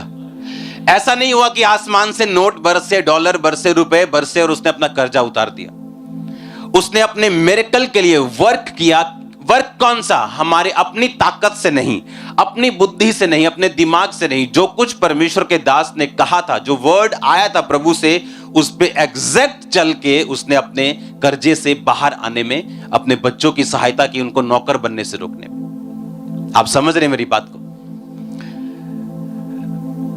आप में और आपकी ग्रेटनेस में बस इसी चीज का फर्क है। अगर आपने वर्ड को ग्रैब कर लिया, अगर आपने उस वचन को पकड़ लिया, आपको समझ आ गई रेवलेशन के साथ, जिस तरह मुझे समझ आई थी जब मेरी हीलिंग नहीं हो रही थी, मेरी डिलीवरेंस नहीं हो रही थी, मैं दुखी था, ज्यादा डिप्रेशन में था, सुसाइड करने तक पहुंच गया था मसीह में आने के बावजूद भी, और वचन मुझे मिला था, हे मेरे प्रिय भाइयों, हियाव बांधो और दृढ़ रहो, क्योंकि तुम जानते हो मसीह में किया गया मेहनत व्यर्थ नहीं है। पहला कुरिन्थियों 15 उसकी 58 आयत।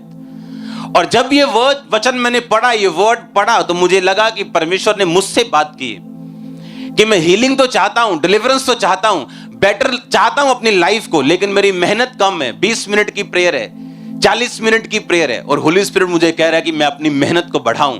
अगर मैं मेहनत करूंगा, अगर मैं प्रेयर में बढ़ूंगा, फास्टिंग में बढ़ूंगा, तो परमेश्वर कहता है कि मुझ में किया गया परिश्रम कभी भी व्यर्थ नहीं। हीलिंग तो हुई, लेकिन उस परिश्रम के कारण आज आप यहां पर भी बैठे हो। हां, तो इसका मतलब परमेश्वर के पास हमारे लिए बड़ी योजना है, और उस योजना को हम इनकार कर सकते हैं, उस योजना को पकड़ने में नाकामयाब हो सकते हैं अगर हम इमीडिएट सिचुएशन देखेंगे कि हमारी आंखों के सामने अब क्या चल रहा है, कौन सा दुख है, कौन सी प्रॉब्लम है, और उसी के हिसाब से अपनी लाइफ को हम अरेंज करना अगर शुरू कर देंगे, तो हम कभी भी परमेश्वर के परफेक्ट प्लानिंग को, उसकी महान योजना को जो आपके लिए है, उसकी आप कभी भी उसको पकड़ नहीं पाओगे। हम वचन पढ़ेंगे दूसरा राजा उसका 2:1 से 18। जब यहोवा एलिया को बवंडर के द्वारा स्वर्ग में उठा लेने को था, तब एलिया और अलीशा दोनों संग संग गिलगाल से चले। एलिया ने अलीशा से कहा, यहोवा मुझे बेतेल तक भेजता है, तो यहीं ठहरा रहे। अलीशा ने कहा, यहोवा और तेरे जीवन की शपथ, मैं तुझे नहीं छोड़ने का, इसलिए वह बेतेल को चले गए। और यह सिलसिला ऐसे ही आगे रहा। बेतेलवासी भविष्यद्वक्ताओं के चेले अलीशा के पास आकर कहने लगे, क्या तुझे मालूम है आज यहोवा तेरे स्वामी को ऊपर उठा लेने को है? उसने कहा, हां मुझे भी मालूम है, तुम चुप रहो। एलिया ने उससे कहा, हे अलीशा, यहोवा मुझे यरीहो तक भेजता है। फिर आगे पढ़ेंगे हम, अगले पेज को निकालेंगे। अब मैं चाहता हूं हम 6 आयत को पढ़ें, पीछे करो। यह बार बार हुआ। 6 आयत में लिखा, फिर एलिया ने कहा, यहोवा अब मुझे यरदन तक भेजता है, तो यहीं ठहरा रहे। उसने कहा, यहोवा तेरे जीवन की शपथ, मैं तुझे नहीं छोड़ने का। अतः वो दोनों आगे चले। भविष्यद्वक्ताओं के चेलों में 50 जन फिर दूर खड़े हुए। यरदन के किनारे खड़े हुए एलिया ने चद्दर निकालकर ऐंठी, जल पे मारी, वो जल दो भाग हुआ और वो दोनों नदी के पार उतर गए। पार उतरने पर एलिया ने अलीशा से कहा, इससे पहले कि मैं तेरे पास से उठा लिया जाऊं, जो कुछ तू चाहे मैं तेरे लिए करूं वह मांग। एलीशा ने कहा, तुझ में जो आत्मा है उसका दुगना भाग मुझे मिल जाए। एलिया ने कहा, तूने कठिन बात मांगी है, तो भी यदि तू उठा लिए जाने के बाद मुझे देखने पाए तो ऐसा ही होगा, नहीं तो ना होगा। वे चलते चलते जा रहे थे, अचानक अग्नि में रथ और अग्नि में घोड़ों ने उनको अलग अलग किया और एलिया बवंडर में होकर स्वर्ग पर चढ़ गया। और अलीशा देखता और पुकारता रहा, हाय मेरे पिता, हाय मेरे पिता, हाय इज़राइल के रथ और सवारों। जब वह उसको फिर देखना पड़ा तब उसने अपने वस्त्र पकड़े और पकड़कर दो भाग कर दिए। तब उसने एलिया की चद्दर उठाई जो उस पर गिरी थी और वह लौट गया और यरदन के तट पर खड़ा हुआ और एलिया की चद्दर जो उस पर गिरी थी पकड़कर उसने जल पे मारी और एलिया का परमेश्वर यहोवा कहाँ है पुकारा। जब उसने जल पर मारा तो जल इधर उधर दो भाग हो गया और अलीशा पार हो गया। ये देखकर भविष्यद्वक्ताओं के चेले जो यरीहो में उसके सामने थे कहने लगे, एलिया में जो आत्मा थी वो अलीशा पर ठहर गई है। अतः वे उसको मिलने के लिए गए और भूमि पर झुककर उसको दंडवत किया। अब ध्यान से सुनना, अगर आपका बेटा आपको यह कहे कि आपके पास 1 करोड़ रुपया है, लेकिन आपके जाने के बाद आप मुझे 2 करोड़ दे के जाओगे, ऐसा हो सकता है? ऐसा हो सकता है? क्या हो सकता है ऐसा? आपके पास 5 मरले का प्लॉट है, आपका बेटा कहे आपके बाद ये मुझे 10 मरले चाहिए, हो सकता है क्या ऐसा? नहीं हो सकता। तो जो चीज मेरे पास है ही नहीं है मैं आपको कैसे दे सकता हूं? एलीशा ने कहा एलिया से कि जब तू उठा लिया जाएगा तो जो तुझ में है दुगना, फिर से पढ़ेंगे उस आयत को, कहता उसका जो आत्मा है तुम में उसका दुगना भाग मुझे क्या हो, मिल जाए। अब हमें यह समझने की जरूरत है वो कौन सा दुगना भाग था। क्या वो दुगना मसा था एलिया का? वो दुगना मसा कैसे दे सकता है? अगर मेरे पास 4-5 वरदान हैं, मैं अपने सन को 9 वरदान का इंपार्टेशन कैसे कर सकता हूं?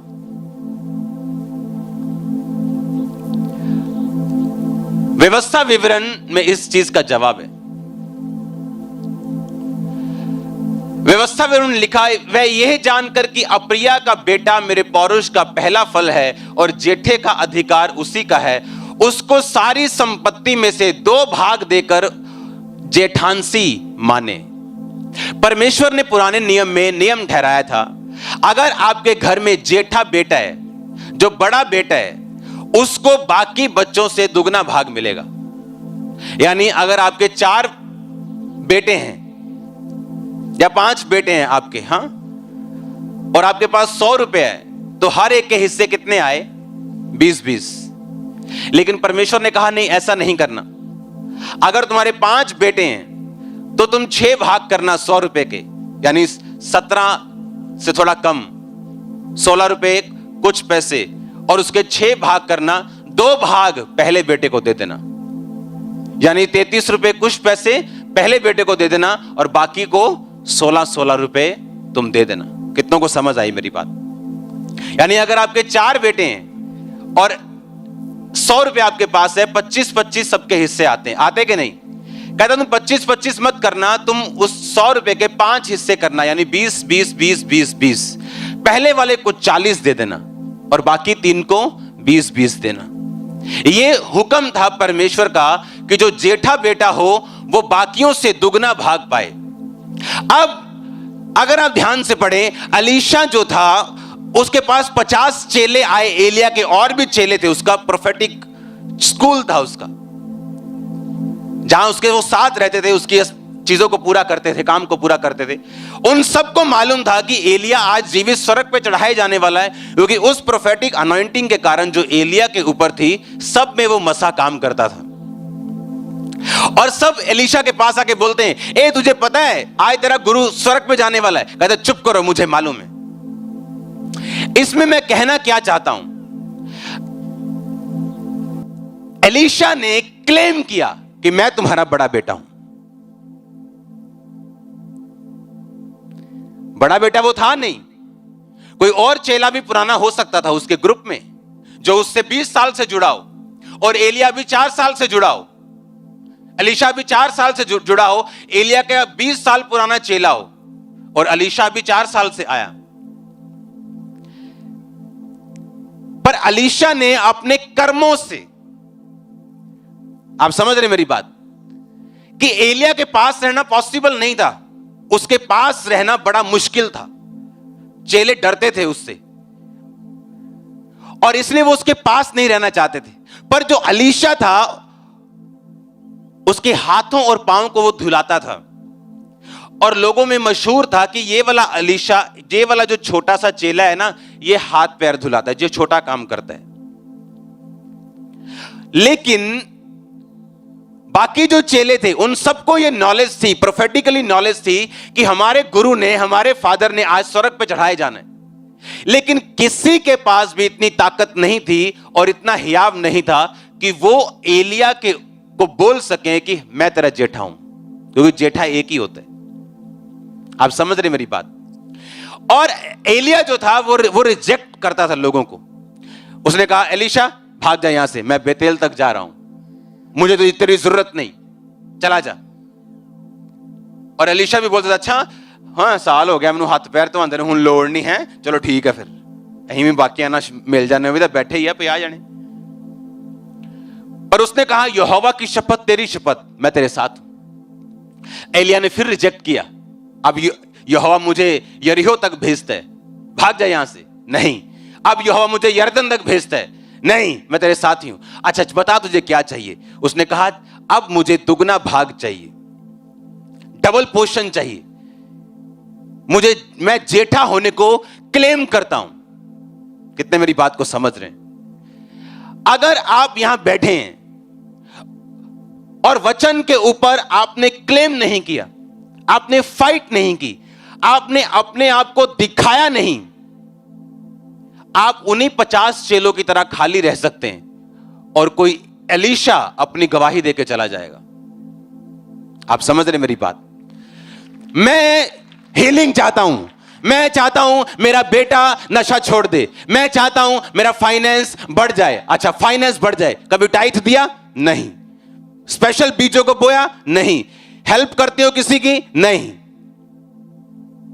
तुम उन्हीं 50 में से हो जिनको मालूम था एलिया जाने वाला है, पर कभी पीछा नहीं किया। तुम उन 50 में से हो। पर जो अलीशा था वो वचन पे क्लेम कर रहा था, उस पे प्राइस पे कर रहा था। प्राइस क्या था? दुखी होके भी वो उसका पीछा कर रहा था, रिजेक्ट होने के बावजूद वो उसका पीछा कर रहा था। क्योंकि आत्मा में कोई भी जेठा नहीं था, आत्मा में आप फॉलो करके जेठा बनते हो। आप समझ रहे हो? हां, जेठा मतलब जिम्मेवारी, जिम्मेवारी, ज्यादा काम। मोस्टली जो घरों के जेठे हैं उनकी कंप्लेंट होती, मेरे मम्मी डैडी छोटे से ज्यादा प्यार करते हैं। होती कि नहीं? वो क्यों? क्योंकि जेठा एक जिम्मेवारी वाला पद है जो खुदा ने उनको दिया होता है। और जेठे को पावर भी ज्यादा थी, प्रॉपर्टी भी ज्यादा थी, और जेठे के ऊपर काम भी ज्यादा थे। अगर मैं ये चाहता हूं कि मैं खुदा की निगाह में जेठा बनूं, जिम्मेवार बनूं, तो मुझे वो काम भी ज्यादा देगा, लेकिन ब्लेसिंग भी डबल देगा। अगर मैं ये चाहता हूं कि परमेश्वर मेरा हीलिंग कर दे, वो खुदावंद मुझे ये गवाही दे दे, परमेश्वर मेरे को ये टेस्टिमनी दे दे, वो अपने आप नहीं आएगी। आपको वचन के ऊपर क्या करना पड़ेगा? जब एलिया ने अलीशा को रिजेक्ट किया और बोला अब यहां से तेरे मेरे रास्ते अलग, चला जा, तो एलीशा ने याद किया कि एलिया ने मेरे ऊपर चद्दर डाली थी और मुझे मेरे बिजनेस से बुला लिया था सेवा में। मेरे परमेश्वर का प्लान चेंज नहीं हुआ, मैं तेरे साथ हूं। आमीन। उसका प्लान थोड़ी चेंज हुआ, तू गुस्सा कर रहा है, लेकिन मैं छोड़ने वाला नहीं हूं। जब भी आपकी हीलिंग हो, डिलीवरेंस होनी हो, आपको परमेश्वर ने बरकत देनी हो, वो कभी भी आराम से नहीं आएगी, आपको उसके लिए एक फाइट करनी पड़ेगी। आप समझ रहे हो? फाइट करनी, आपको दिखाना पड़ेगा जो आप मांग रहे हो उसके लिए आप जेन्युइनली आप डिजायर है आपके अंदर। आप समझ रहे कि नहीं कि जो मैं मांग रहा हूं, जो हीलिंग, जो डिलीवरेंस, जो बरकत, जो फाइनेंशियली पोजीशन में मांग रहा हूं उसके लिए मैं जेन्युइनली रेडी हूं।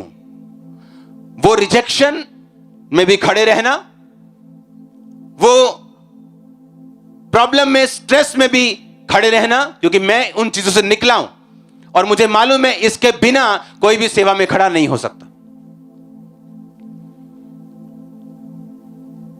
जब आप जेन्युइनली अपने नेगेटिव सर्कमस्टेंसेस में भी आप खड़े रहते और अपना फेथ दिखाते हैं, आप तैयार हो, फिर आपकी फ्लाइट कोई रोक नहीं सकता। मैंने कहा आपकी फ्लाइट कोई रोक नहीं सकता।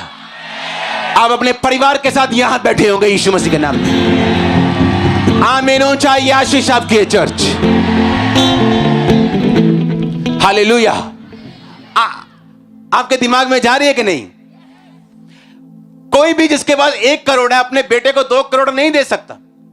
परमेश्वर ने कहा, मूसा ने कहा ये काम मेरे लिए भारा है, मैं क्या करूं? परमेश्वर ने कहा कुछ अपना आत्मा सब में डाल, कुछ कुछ लोगों में डाल, अपना आत्मा कुछ कुछ लोगों में डाल। कुछ लोग चुने गए, उसने अपनी स्पिरिट में से इंपार्टेशन करके कुछ लोगों को भरा और वो भी भविष्यवाणी करने लगे। हाँ या ना? ये वही दुगने भाग की बात कर रहा था एलिशा कि एलिया जब तू जाएगा मैं तेरा जेठा हूं, मैंने साबित किया। देख, सबको मालूम था कि तू उठाया जाने वाला है, लेकिन किसने तेरा पीछा नहीं किया।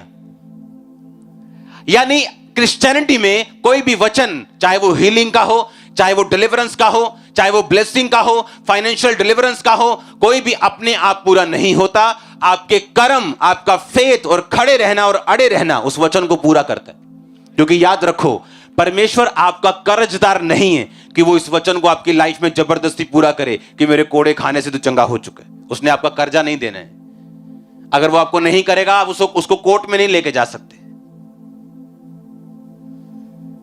आपको बाय फेथ लेना है परमेश्वर से।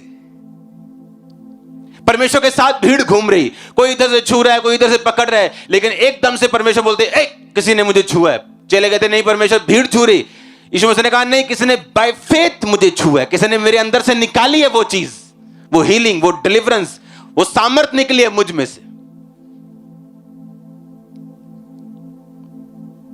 यानी जीसस क्राइस्ट खुद, जीवित परमेश्वर खुद, एकमात्र दुनिया का परमेश्वर खुद चल रहा है और लोग उसको छू रहे हैं और कुछ नहीं हो रहा।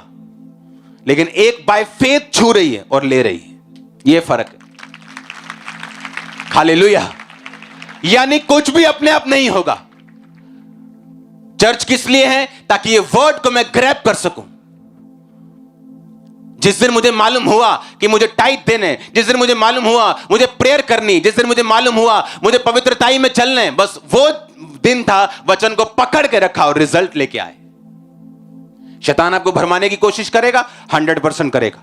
नेगेटिव सर्कमस्टेंसेस आएंगे, 100% आएंगे। निराशा आएगी, 100% आएगी। ये परमेश्वर की गवाही का, प्रोसेसिंग का, एक व्यक्ति के बनने का मसीह में ये हिस्सा है। परसिक्यूशन होगी, 100% होगी। आप भला करेंगे, लोग बुरा करेंगे, 100% होगा।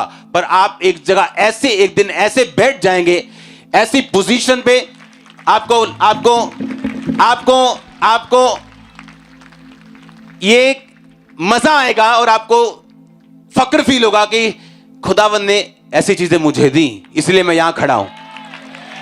लेकिन फिर मैं कह रहा हूं कि वचन अपने आप पूरा नहीं होगा। उसके लिए मेहनत, खड़े रहना, बाय फेथ। सबको मालूम था, सब आगे बोल रहे थे अलीशा आज एलिया जा रहा है। कहता शट अप, चुप कर, मुंह बंद रख, मुझे मालूम है जा रहे वो। फिर आगे पहुंचता है, फिर चेले मिलते हैं नए नए, अलग अलग जगह, कितने हजारों चेले थे। एलिशा जा रहा है आज, एलिया जा रहा है आज, एलिशा आज तेरा गुरु जा रहा है एलिया। शट अप, चुप करो, मुझे मालूम है।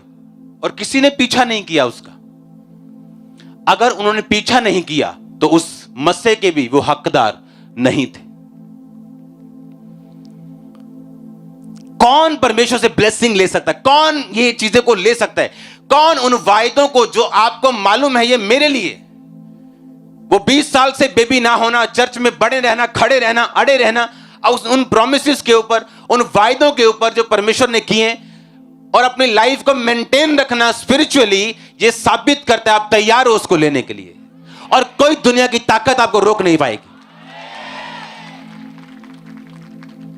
परमेश्वर ने कहा था जो जेठे होंगे उनको दुगना भाग मिलेगा, और उस दुगने भाग का एलीशा क्लेम कर रहा था अपने कर्मों से। और फिर उसने कहा ठीक है, तेरे कर्म तो ये साबित करते हैं कि तू इस दुगने भाग का हकदार है, पर मैं तुम्हें अब भी जांचना चाहता हूं कि जब अग्निमय रथ मुझे उठा के लेके जाएंगे, क्योंकि वो आत्मिक रथ होंगे, अगर तू उन्हें अपनी आंखों से देख पाया, इसका मतलब तू भी आत्मिक है। यानी परमेश्वर का पीछा करना, टाइट देना, प्रेयर करना, बाइबल पढ़ना, रोजे रखना, पवित्रता में रहना, और उसके साथ ये सब कुछ जेन्युइनली करना, आत्मिक रूप से करना। कोई सेवा भी करना तो आत्मिक रह के करना, किसी को दिखाने के लिए नहीं, निगाह में आने के लिए नहीं। अगर वो भी परमेश्वर, उसने कहा, एलिया ने कहा, अगर ऐसा है, अगर तू मुझे देख पाया, इसका मतलब तू आत्मिक है, तेरा शारीरिक पार्ट पूरा हो गया, अगर आत्मिक भी पूरा हो गया तो वो दुगना भाग तेरे पे आ जाएगा। और जैसे ही वो उड़ा, उसने कहा हाय मेरे पिता, वो चद्दर उतरी, उसने चद्दर पकड़ी, जाके उसी नदी पे मारी, वो 2 भाग हुई। जितने चेले आराम से रिलैक्स कर रहे थे, अब एलीशा के पैरों में आके गिरते हैं। कहते अब वो आत्मा तुझ पे ठहर गया। जो पहले उनकी मेहनत, एलीशा की मेहनत उनको बेवकूफी लग रही थी, बाद में वही एलीशा उनका अगुआ बन गया था। आप समझ रहे हैं? आज वही रिश्तेदार जो आपको मूर्ख मूर्ख कह रहे हैं, कल ऐसे हाथ जोड़ के खड़े होंगे। मैं सच कह रहा हूं, मैं घमंड में नहीं कह रहा। ये देख लो हाथ ऐसे, मैं सच कह रहा हूं, ऐसे जोड़ के खड़े होंगे। मैं सच कह रहा हूं, मैं घमंड में नहीं कह, मैं सच, ये प्रोफेटिक वर्ड दे रहा हूं।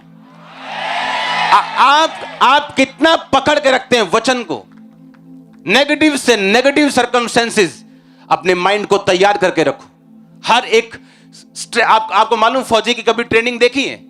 एक फौजी होते हैं, उसके बाद एक स्पेशल फोर्सेस होती हैं, फौजियों में से उनको चुनते हैं स्पेशल फोर्सेस। उनको जो प्रॉब्लम्स देते हैं वो क्यों उनको डंडे मारने, उनके गरम गरम रॉड लगाने, कभी पानी में कभी बर्फ पे लिटा के मारना, क्यों? उनको इस पोजीशन तक वो तैयार कर देते हैं कि किसी भी नेगेटिव सर्कमस्टेंसेस के अंदर भी ये बंदा टूटेगा नहीं। हां, और उनकी तैयारी में कितनी बड़ी परसेंटेज भाग जाती है, वो तैयार नहीं कर पाते, वो बन नहीं पाते, क्योंकि जो आने वाला टाइम है परमेश्वर जानता है, अगर अब मैं इसको तैयार नहीं करूंगा, अगर अब ये वर्ड पे खड़ा रह के उन चीजों को मुझसे नहीं लेगा, तो आने वाले टाइम में खड़ा नहीं रहेगा। आपने मिनिस्ट्री को देखा, हां, सब कुछ देखा, विरोध देखा, मतलब हिलना तो दूर की बात, मतलब ऐसे भी नहीं हुआ, आंख भी नहीं ऐसे हुई। सुनो, कारण क्या? शुरू से परमेश्वर ने रेडी किया उस रीति के साथ। मौत को करीब से देखना, निराशा के गड्ढे में नीचे जाना, एंड तक जाना, हर चीज को देख लेना, उसके बाद आपके अंदर डर नहीं रहता। हालेलुया। आपको मालूम है परमेश्वर आपके साथ है, और आपको रिजल्ट लेना आ जाता है। आपको मालूम होता है कि रिजल्ट अपने आप नहीं आएगा।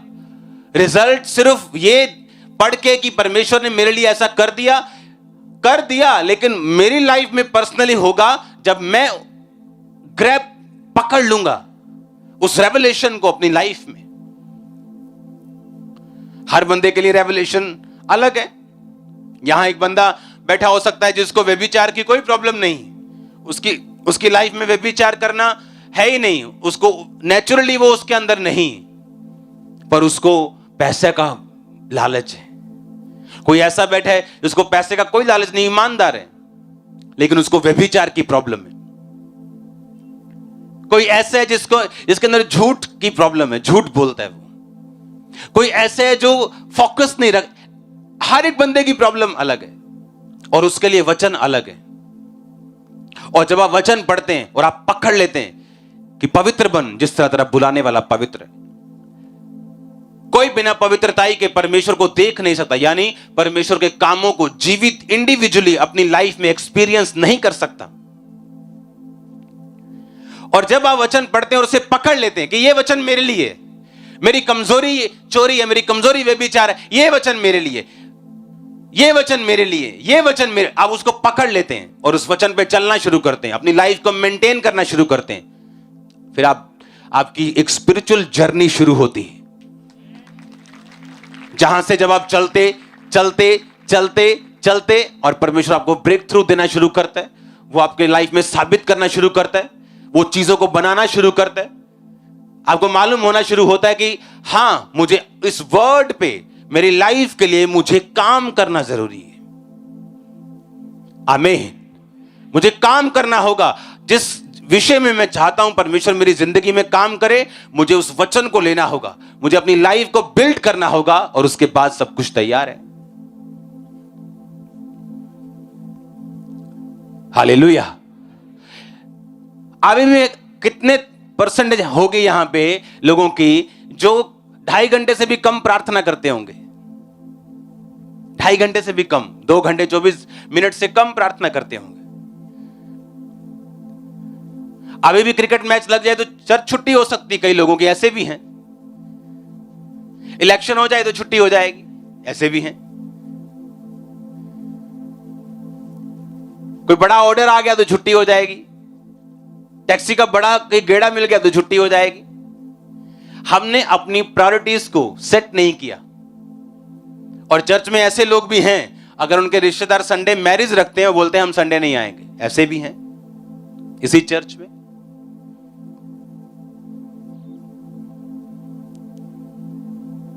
ये तो अब आप पे डिपेंड करता है, आप किस तरह वचन को सीरियसली लेते हो।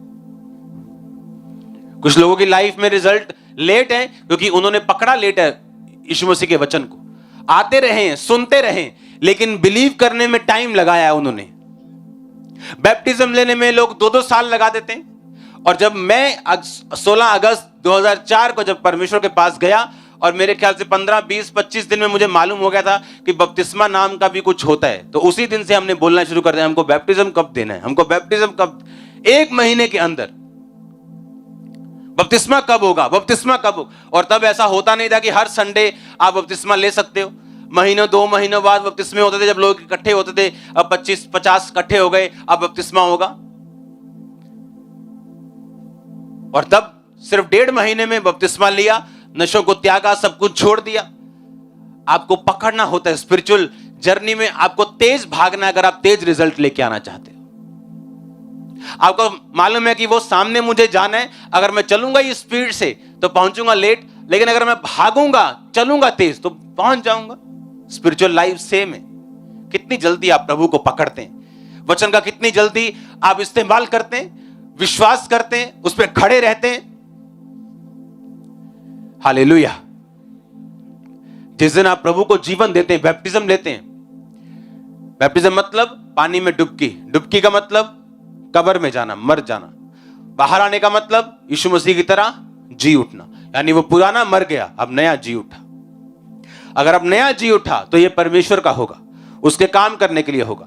मेरी जिम्मेवारी परमेश्वर उठाएगा, मैं खुदावंद का क्रूस उठाऊंगा। ऐसा ही है, तुम मेरा बोझ उठाओ, मैं तुम्हारा उठाऊंगा। यीशु मसीह ने कहा तुम्हारा बोझ भारी है, तुम अकेले नहीं उठा सकते, लेकिन मेरा बोझ हल्का है। परमेश्वर का काम पर उसने कहा हल्का है, तुम्हारा बोझ भारी है। और जब हम परमेश्वर का बोझ उठाना शुरू करते हैं, आपकी लाइफ में प्रैक्टिकली मालूम होता है आपने प्रभु का बोझ उठाया कि नहीं उठाया। जहां आप काम करते हैं, क्या लोगों को मालूम है आप क्रिश्चियन हैं? जहां आप जॉब करते हैं, क्या लोगों को मालूम है आप मसीही हैं? क्या आपने उनको गवाही दी? कभी चर्च के बारे में बात की? कभी परमेश्वर के बारे में बात की? ये प्रैक्टिकल चीजें आपको बताती हैं कि आप क्रिश्चियन हैं और आप इन्वॉल्व हैं और आप तैयार हैं, आपको फेथ है। क्योंकि जितना आपके अंदर फेथ होगा उतनी आप टेस्टिमनी दोगे, जितना आपके अंदर विश्वास होगा उतने पावरफुल तरीके से आप परमेश्वर को लोगों को बताओगे। अगर मुझ में विश्वास की कमी हुई तो मैं गरज गरज के आपको नहीं बता सकता यीशु मसीह परमेश्वर है। मैंने देखा है तो मैं आपको बोल रहा हूं, एक्सपीरियंस किया है तो आपको बोल रहा हूं। आप समझ रहे कि नहीं? उसी तरह से आप नहीं बता सकते, क्योंकि आप जब परमेश्वर में आते हैं, ये इम्पॉसिबल है कि अगर आपने बैप्टिज्म लिया हो, आप खुदाबंद में पूरे हो, आप चल रहे हो और आपके काम पे ना पता हो आप क्रिश्चियन है, आपके ऑफिस में ना पता हो आप क्रिश्चियन है, आपके रिश्तेदारों को ना पता हो आप क्रिश्चियन है। बस वही टाइम है जब हम विश्वास करने में, बैप्टिज्म लेने 2 साल लगा रहे हैं, 3 साल लगा रहे हैं, 6 महीने लगा रहे हैं। 6 महीने भी बहुत ज्यादा है, बहुत ज्यादा है। अगर आपको फेथ है, 1 हफ्ते में आपको बैप्टिज्म लेना चाहिए, 1 वीक। और क्या सोचने, क्या देखने, अगर ज्यादा ही अविश्वासी हो तो 15 दिन। और क्या, मेरे को मालूम था 2 अक्टूबर को मेरा बैप्टिज्म है और हमने प्लान बना लिया 1 अक्टूबर को फुल नशा करेंगे, सारे कापे काट देने, आप बाद च बपतिस्मा ले लेना। और परमेश्वर को मालूम था, उसने 1 दिन पहले ही बुला लिया। एक दिन बुला के बोले कि परसों कल तेरा बपतिस्मा, परसों कल क्या करना है, हमने प्लान बनाया हुआ, हुने वादा करो, हुने छड्डे नशे, तभी छोड़ दिए। ऐसे खींचता है परमेश्वर लोगों को। आमीन। और आप जब छोड़ते हैं चीजों को, परमेश्वर आपको देता है। आमीन। अगर आपके अंदर फेथ है, यीशु मसीह परमेश्वर है, आप लोगों को बताएंगे, आपके पड़ोसी को मालूम होगा आप संडे चर्च में हो। और यही चीजें, जितना आप परमेश्वर का अंगीकार करोगे उतना ही परमेश्वर की जिम्मेवारी बनती है आपकी। आप समझते हो? उतना ही परमेश्वर की आप उसकी प्रॉपर्टी बनते हो। फिर जितना आप अंगीकार करते हो कि वो मेरा परमेश्वर है, उतना ही वो अंगीकार करता है कि ये मेरा बेटा है, ये मेरी बेटी है। और जितने हम छुपते हैं उतना ही वो छुपता है। हमें लगता है कि हमें अभी रिश्तेदार को नहीं बताना है। आपको लगता है जितनी शर्म आपको आ रही है उससे 1 लाख गुना ज्यादा शर्म यीशु मसीह को आ रही है दूतों को यह कहने में कि ये मेरी संतान है। उसने कहा अगर तुम मुझे मान लोगे लोगों के सामने, मैं भी स्वर्गीय पिता के सामने मान लूंगा, दूतों के सामने मान लूंगा कि ये मेरी संतान है। और इसीलिए जो लोग गवाही ज्यादा देते हैं, काम ज्यादा करते हैं, परमेश्वर के विषय में एक्साइटेड ज्यादा रहते हैं, वो ज्यादा ब्लेस होते हैं दूसरे लोगों से, क्योंकि उनको मालूम है कि कौन सी वायर से करंट आ रहा है, परमेश्वर का कौन सा कनेक्शन है जहां से सब चीजों की सप्लाई परमेश्वर कर रहा है आपकी लाइफ में। हालेलुया। और यही रीजन है और यही कारण है। सुनो मेरी बात, आप जितने सुनो, जब तक हम वचन को पर्सनली नहीं लेंगे, बोलो अपने पड़ोसी को पर्सनली लेना, तब तक आप रिजल्ट नहीं ले सकते। आप जानते हैं पिछले कई महीनों में बहुत सारी चर्चिस को हमने बनाया, लेकिन हर चीज को इंटरनेट पे मैं नहीं देता। इंटरनेट पे वही चीज जाती है चैरिटी की या कोई ब्लेसिंग की, जिसको देखकर जो मिनिस्ट्री को हजारों सन्स फॉलो करते हैं, चर्चिस फॉलो करती, वो सेम वैसा कर सके। क्योंकि मैं हर एक व्यक्ति को पर्सनली गाइड नहीं कर सकता हर एक चीज के लिए कि आज मैं ये करने जा रहा हूं, सीक्रेटली तुम भी ये करो। समझ रहे हो कि नहीं? कुछ चीजें को इंटरनेट पे डालना पड़ता था कि वो देखें और सीख जाएं। मैं ऐसे बहुत से लोगों से मिला हूं जो स्पिरिचुअल हैं, पास्टर्स, पर फाइनेंशियली वो ब्लेस्ड नहीं थे। पता है क्यों? खुद टाइट नहीं देते।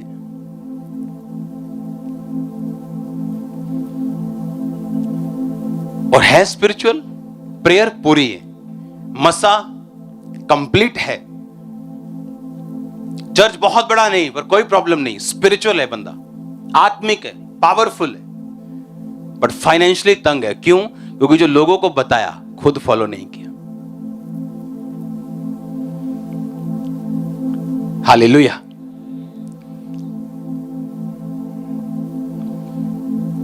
और मेरी पर्सनल लाइफ में ये रूल है कि इधर से परमेश्वर ने मुझे मेहनत दी, तभी कटिंग,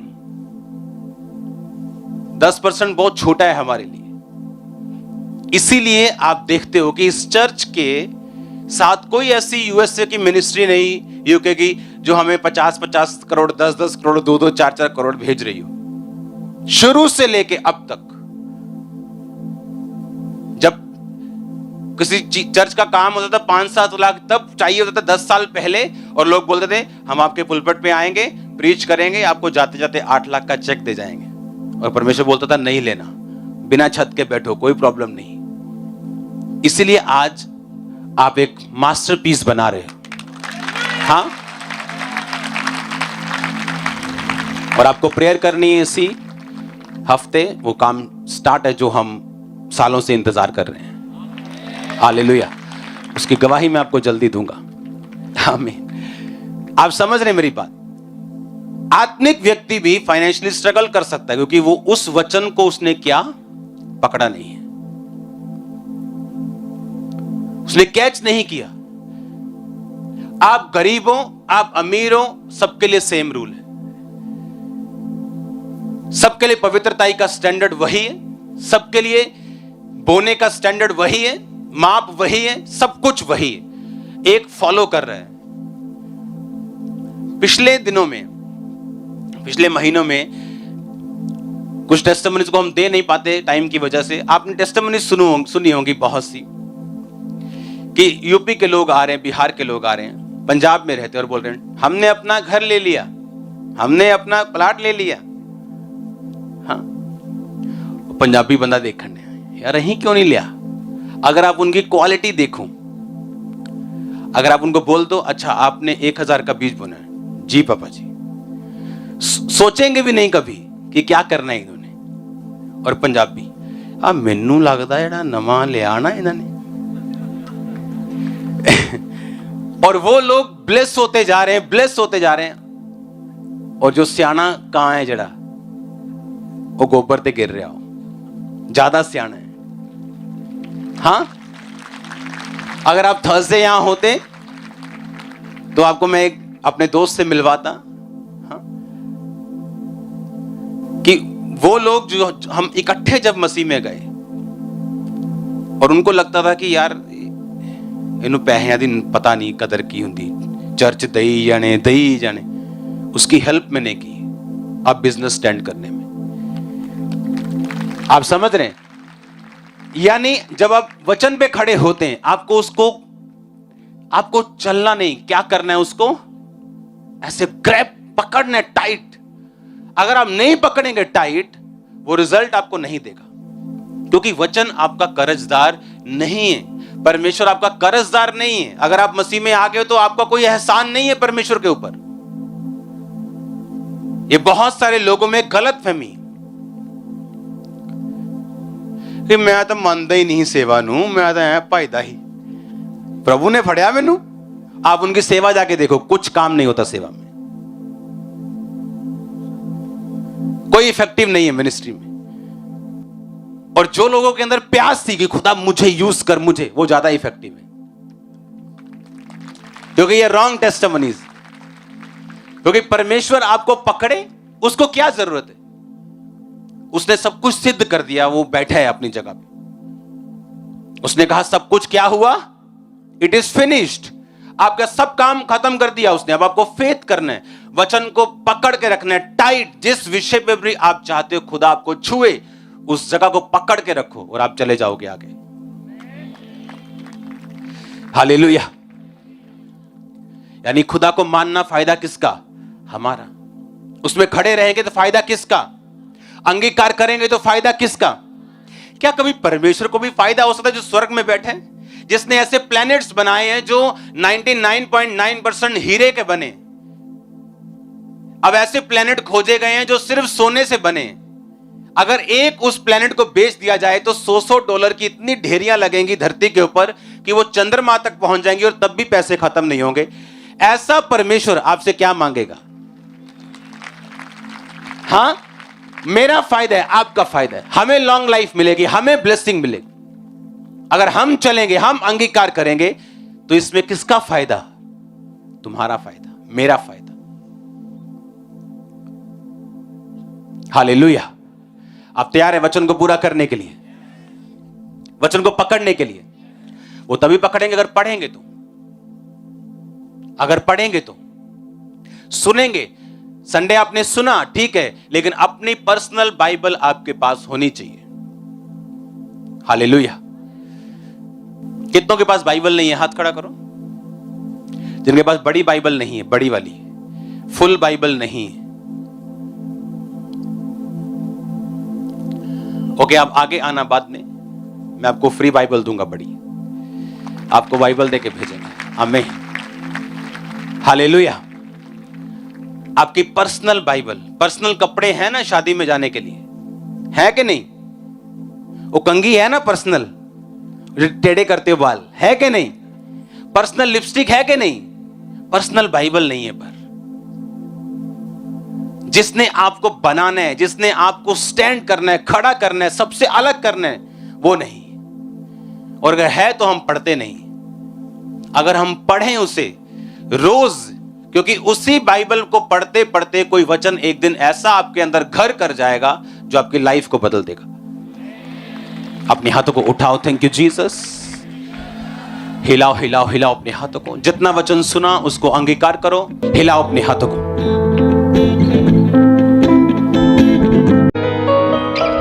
ताली दें जोर से परमेश्वर के लिए, और जोर से आज के मुबारक दिन के लिए जोर से ताली दें, उसके बड़े कामों के लिए उसे महमा दें, ताली दें। जेड़ा पहले खुदा दा कलमा सी, नेके दे रूप च बलमा सी, हुण मेरा शाफी फतह मौती उते ओदा पा जाना, हर गल दी माफी है। फतह मौती उते ओदा पा जाना, हर गल दी माफी है, माफी है, माफी है। बकरे ते बछड़े दे खून देना, कदों कामल सीगी शिफा। बकरे दे बछड़े दे खून देना, कदों कामिल सीगी शिफा, कदों कामिल सीगी शिफा। यसू अपने लहू नाल धो देता, ये साडा मनुस गुनाह, ये साडा मनुस गुनाह। ओ कलवरी ते बेशक होई, ओ कलवरी ते बेशक होई, नबियां दी जुबानी है। फतह मौत उते ओदा पा जाना, हर गल दी माफी है। फतह मौत उते ओदा पा जाना, हर गल दी माफी है, माफी है, माफी है, माफी है, माफी है। जेड़ा पहले खुदा दा कलमा सी, जेड़ा पहले खुदा